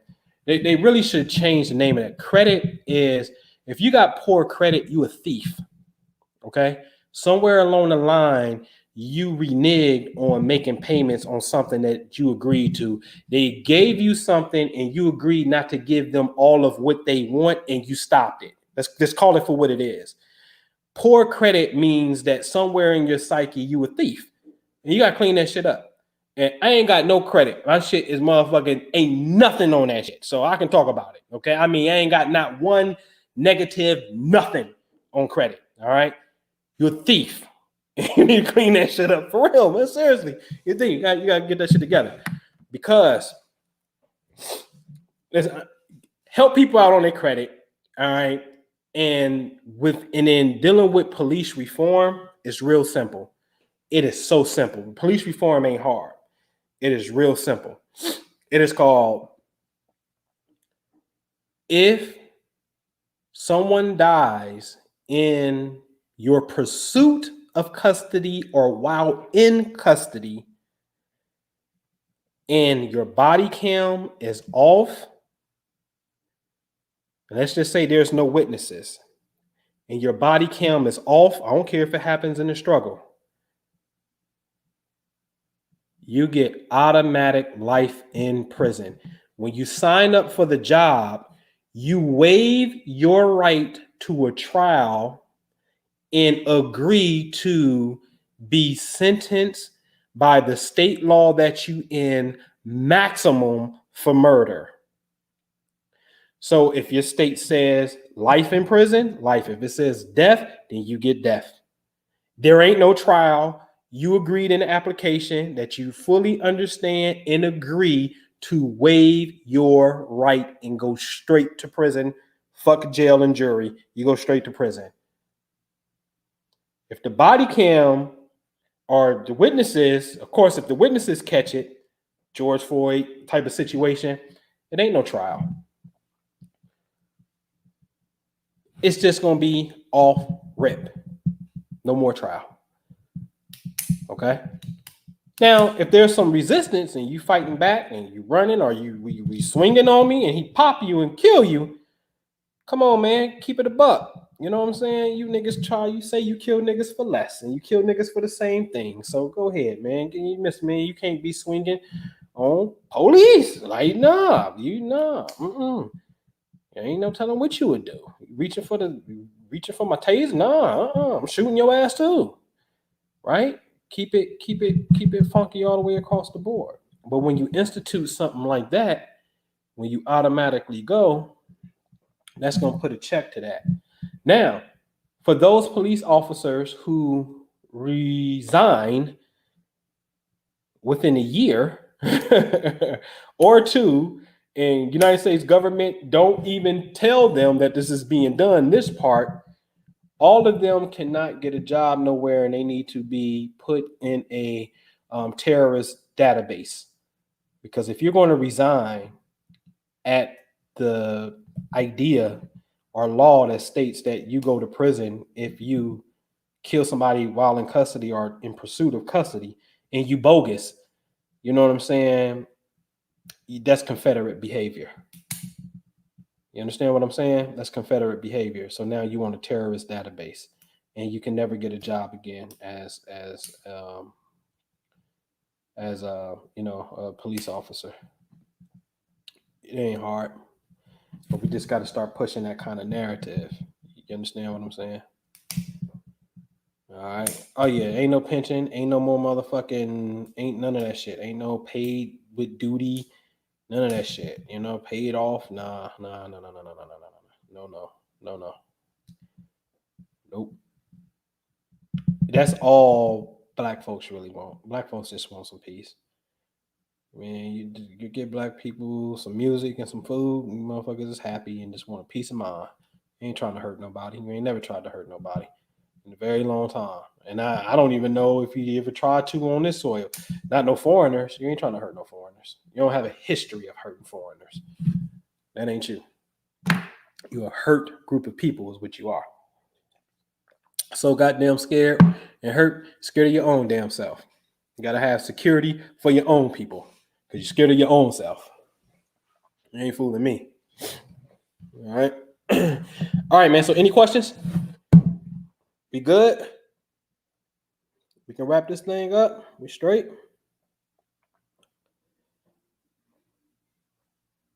Appreciate you. I know it's a little lag in here, so I'm gonna wait a little minute. But any questions? Somebody had asked something way earlier. What about Puerto Rico? I mean, I see it as, from my understanding, Puerto Rico is it's territory. But for some reason, even if it is the 51st state, they ain't upgrading that flag and they keeping it at 50. And that's not to say that it would be locked in forever. You know, my whole point earlier was just like, coincidentally, once again, they lining it up with Assyrian energy on how it moves. See, the 13 colonies and 13 stripes and all of that, that was the location. Then when it went to 50, they started talking about the rotation. So you got the location and then rotation. And right now we have evolved to the rotation. Because, see, this is the question. This is what you got to ask yourself. And I'm telling you, they ain't telling you this. And maybe because they really don't know. But they should know, especially the astronomers should know. We live in an oblong circle. We're moving. We're going somewhere. I am of the belief, because I know how the solar system is. Since it's an oblong circle, they tell you around January the 3rd, the 4th, this is the perihelion when the Earth is closest to the sun. And on July 4th, 5th, you are at the aphelion when it's furthest from the sun, because the Earth at all times don't keep the same distance as it goes around the sun. There's points where it's closer to the sun, and then there's points where it's furthest away from the sun. What's up, Phoenix Sundance? It was further from the sun. Okay. Now, the question is, well, what's making this thing an oblong circle? Where are we going? We're being pulled into the gravitational pull of Sirius. Okay. And so literally that's where we're going. All right. Literally. We're going into the light. Is what's happening. And this is why all cultures dealing with the prophets and stuff like that, light has always been synonymous and symbolic for that ultimate state, because it is the function of it, which is talking about consciousness, but then your own sun, but then even the son of that sun, which we call Sirius, and the whole thing is moving to the light. And this is why in the mystery schools, especially Freemasonry, is always talking about light, okay? Because we're being pulled into the light. As we're being pulled into the light, it's more information that's coming, okay? Depending on what light, because you got some light that just spins negative radiations, and then some light spins positive radiations. Oh, that's what I was going to say about how space is intelligent. So when we was talking about New Year's, you have to admit, in Sirius, you have to marvel at, in the New Year pocket, if you're telling me this is the only time of year that the Earth is passing in between Sirius to the left, the sun to the right. In our diagram, we're going to have Sirius to the left, the sun on the right, and the Earth is passing in between that. The only time that this happened is around January the 1st through the 5th, to be exact, right in that little pocket right there, known as the perihelion, also known as New Year's, the Great Alignment.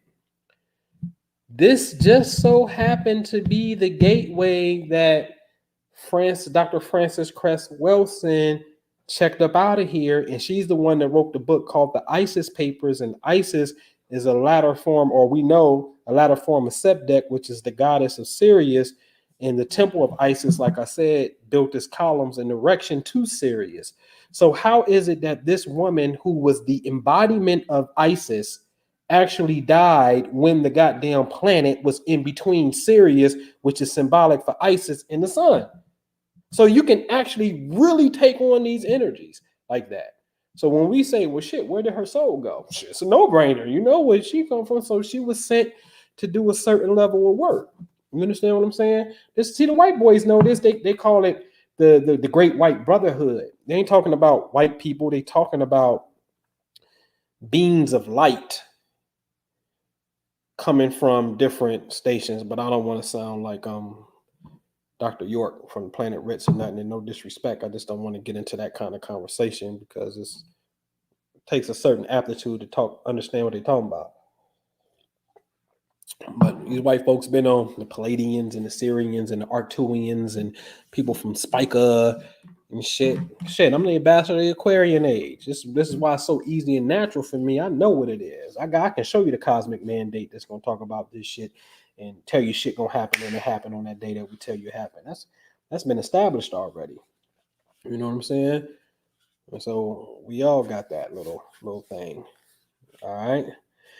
Yeah. You got it, foolish genius. I may leave it up for a minute, man. I'm not leaving this one up though. Real. You know, this is some secret inner chamber stuff that I'm really. I got to get to Philadelphia, man, and start working on a new documentary. You know what I'm saying? And it starts in Philly, man. It really do. You know, Philadelphia is the bomb. Boston is the bomb. I got to get to Boston. I've never been there, but that's the truth. Boston was at one point was known as the center of the universe. They got some type of slogan, and I think that's the city slogan, the spoke or the center of the universe. Boston is absolutely instrumental into being.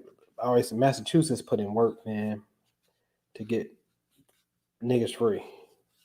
Massachusetts, Pennsylvania. Salute. Hey, don't let nobody get you, man. If y'all get on this Bible, I'll let you deal with the actual scriptures of the Bible. But let me tell you something, man. Look this up. Henry Ward Beecher was a preacher in New York.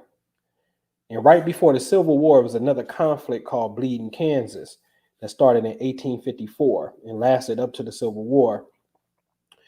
This was John Brown. John Brown went to Kansas and formed their own militia and started killing the white boys who wanted slaves.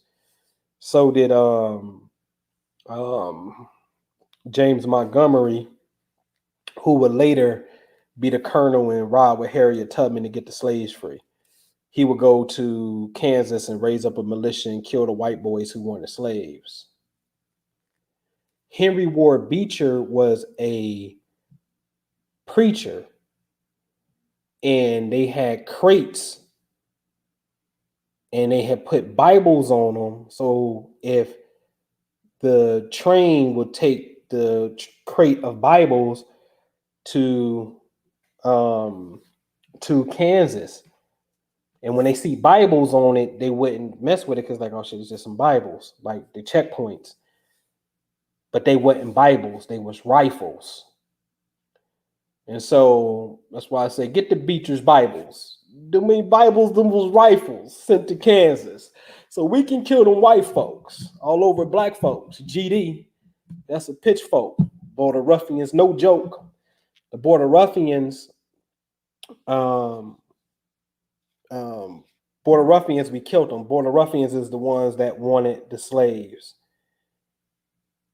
The Jayhawkers, like the Kansas basketball team, the Jayhawkers was the one that was fighting on our behalf. That was John Brown and them. You know what I'm saying?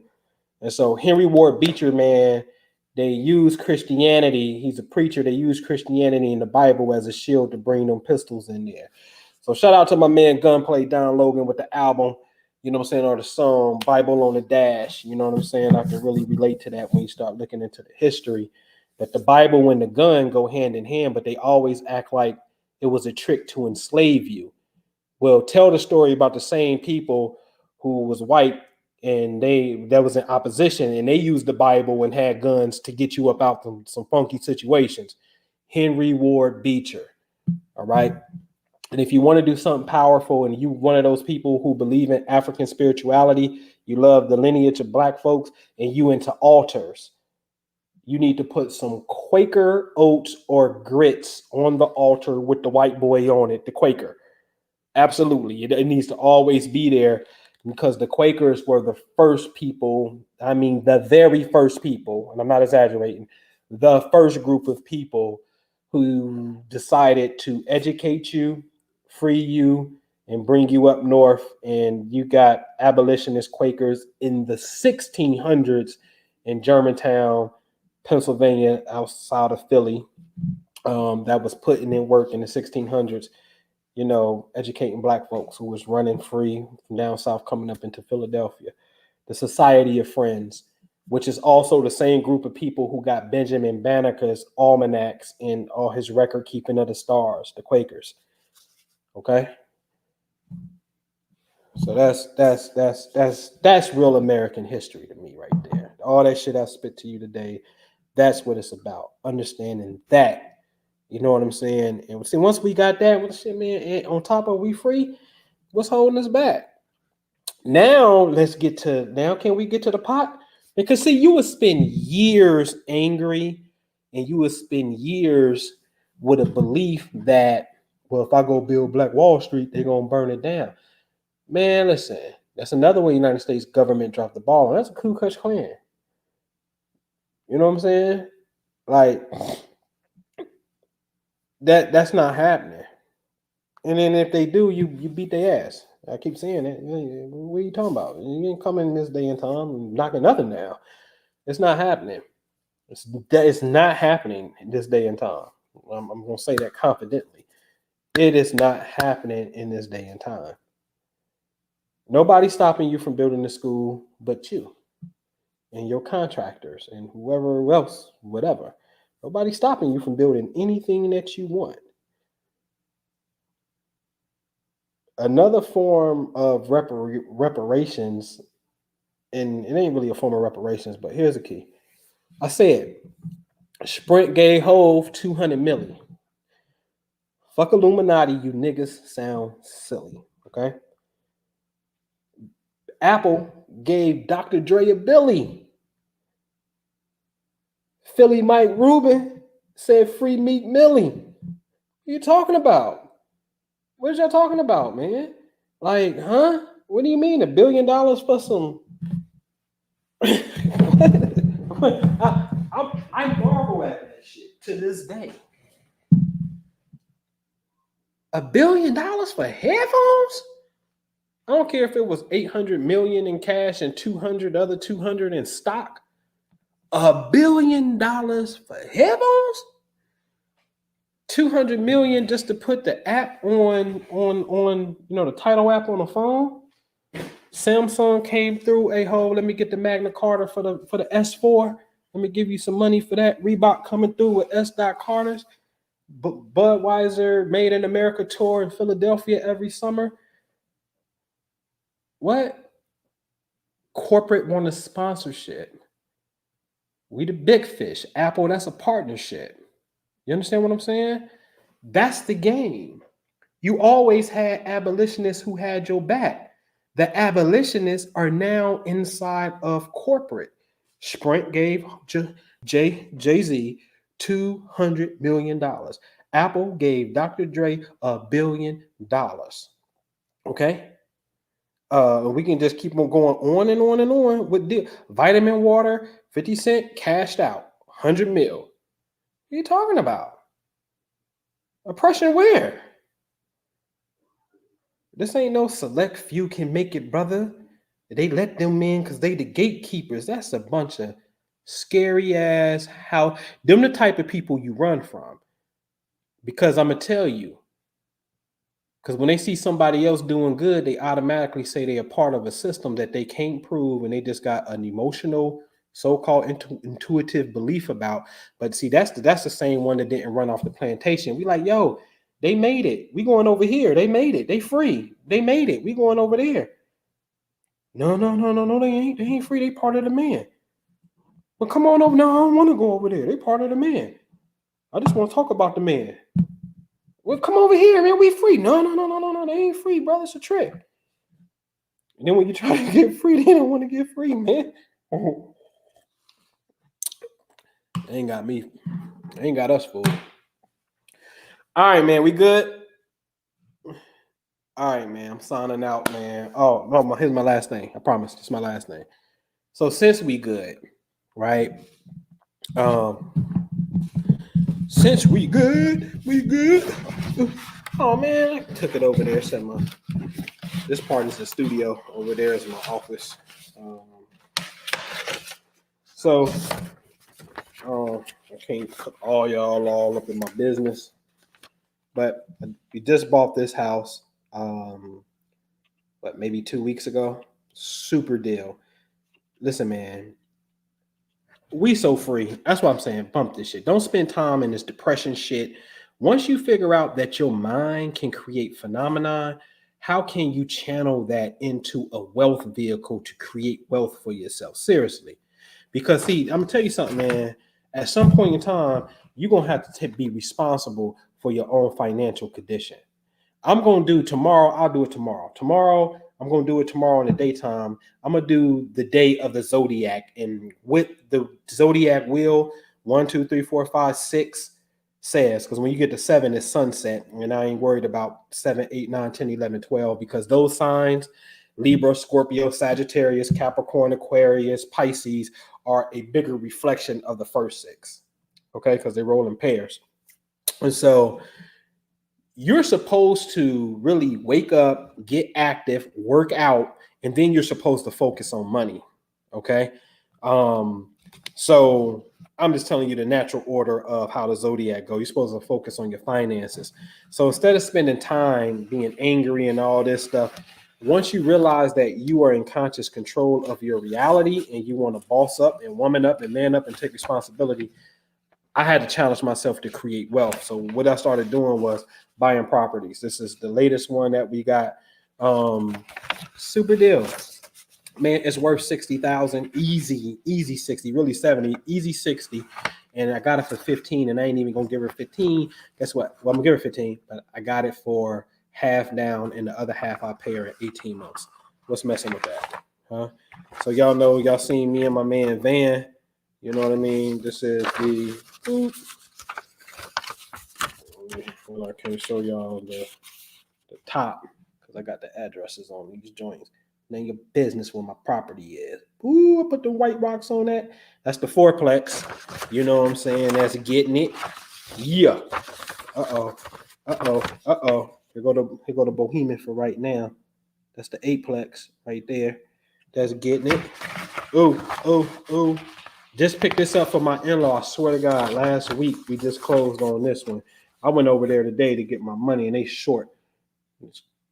It's a duplex, upstairs and downstairs. So that front door goes to the upstairs unit and downstairs.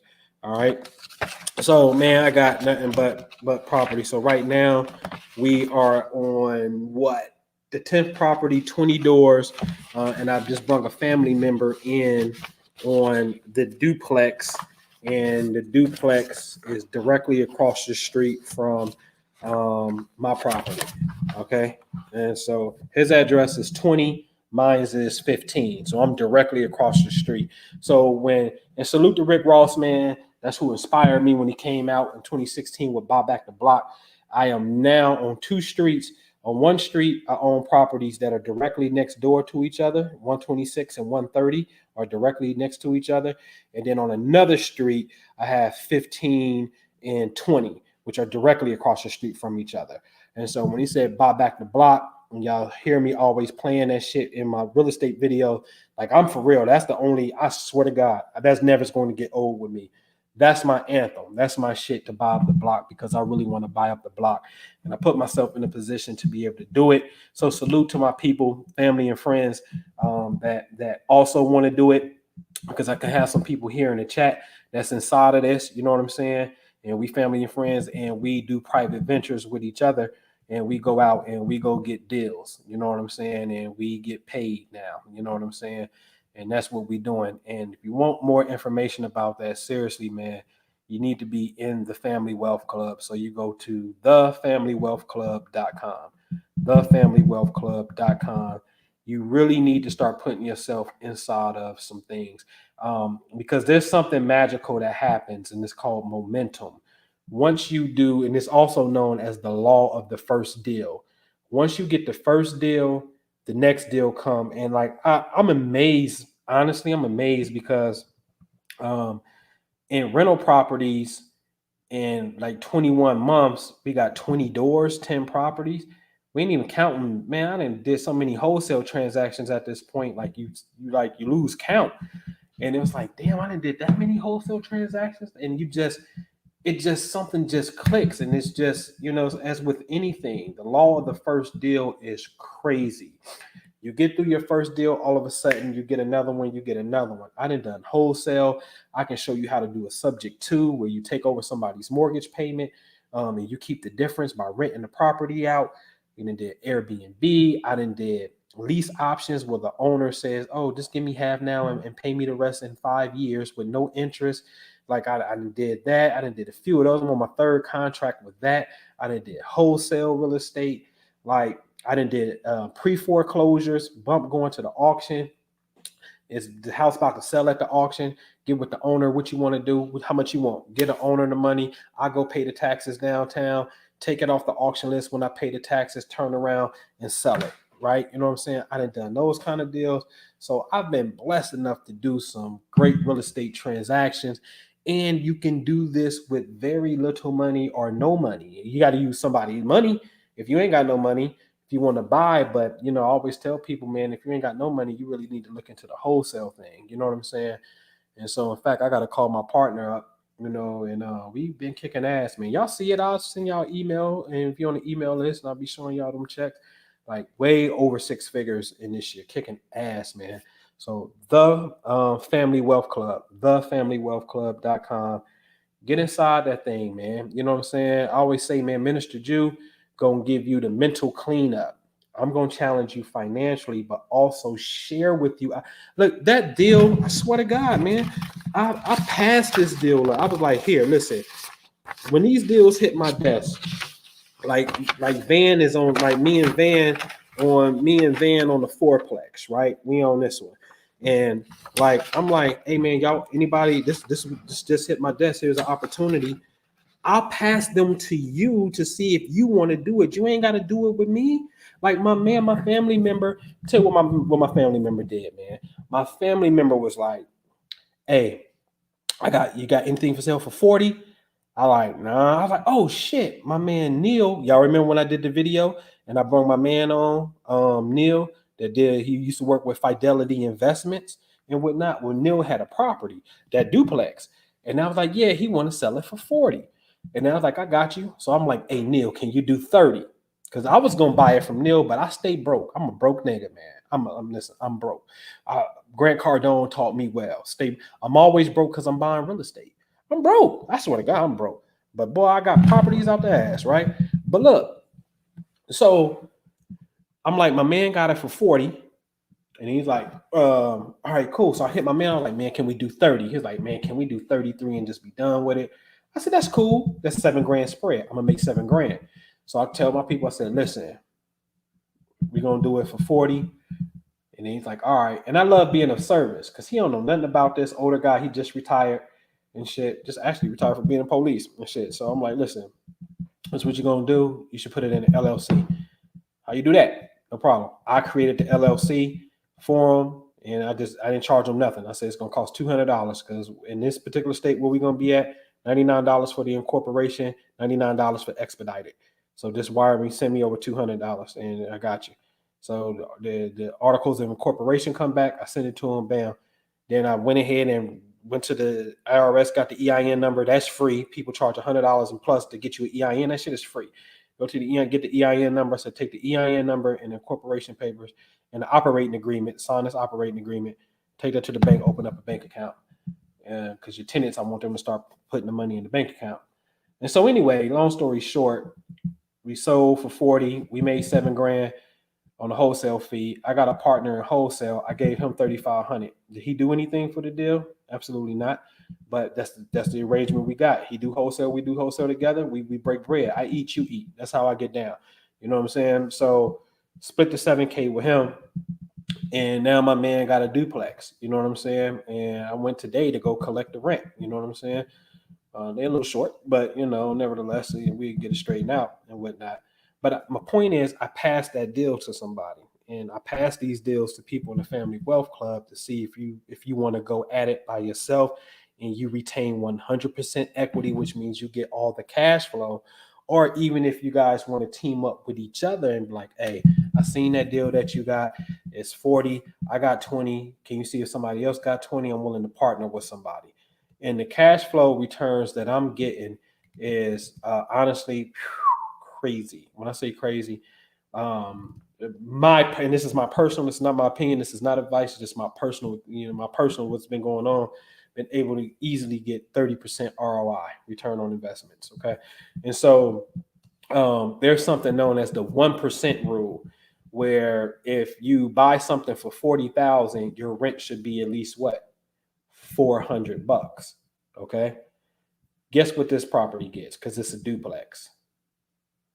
$1,175. That technically means you should have paid 100,000. What would that be? You should have paid 100,000. Like actually, a little over 100,000. You know what I'm saying? $100,175, something like that. You know what I mean? And so if we only $25 short of $1,200. So 1% of $1,200 will actually be 120,000. Okay, so we basically should have paid 120,000, and then we gross 1,200 a month.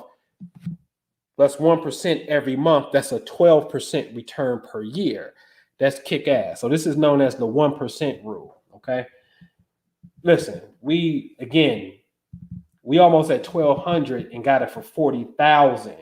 We should only be getting 400. That's 3 times the amount right there.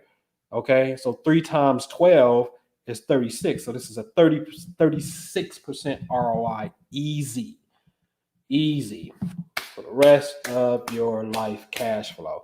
Then we can actually go to the bank and say, can we pull a line of credit out on this? And the bank say, oh yeah, we think this property is worth 40,000.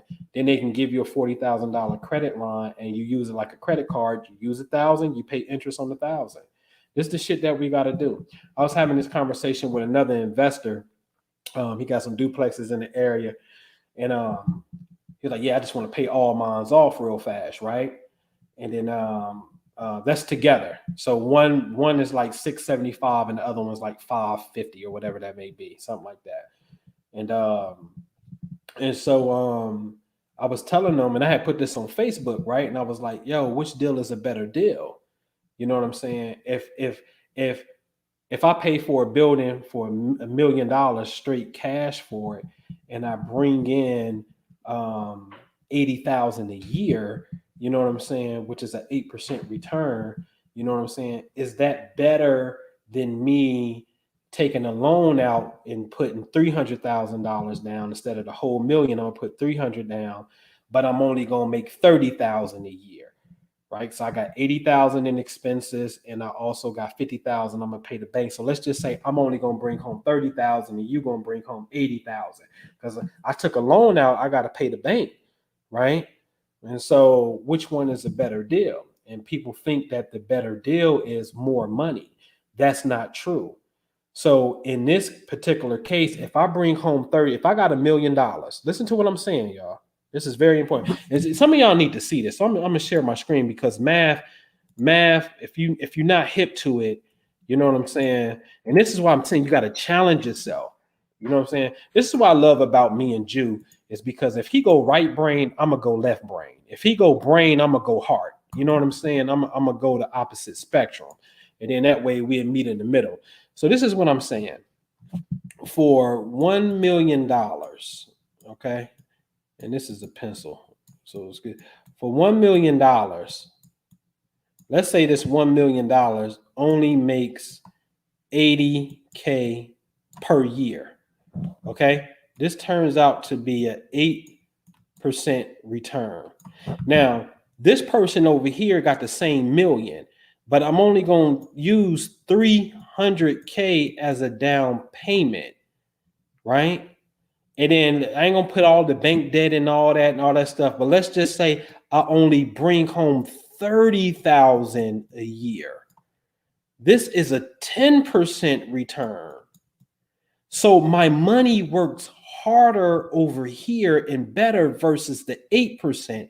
Yeah, you're taking home 50 more thousand to do it, but you had to spend $1 million to do it. And technically, since I spent 300, I still got 700 million left. So let's just say I got another 300 to spend. I actually got 350 to spend, and another three. Now let's say I got 350 to spend and another 350 to spend. And there go my $1 million right there. And let's just say I can get these two to bring in a 10% return, which is going to be 35K, right? That's 35K and then another 35K, right? So now this is 369. What's that? 100,000.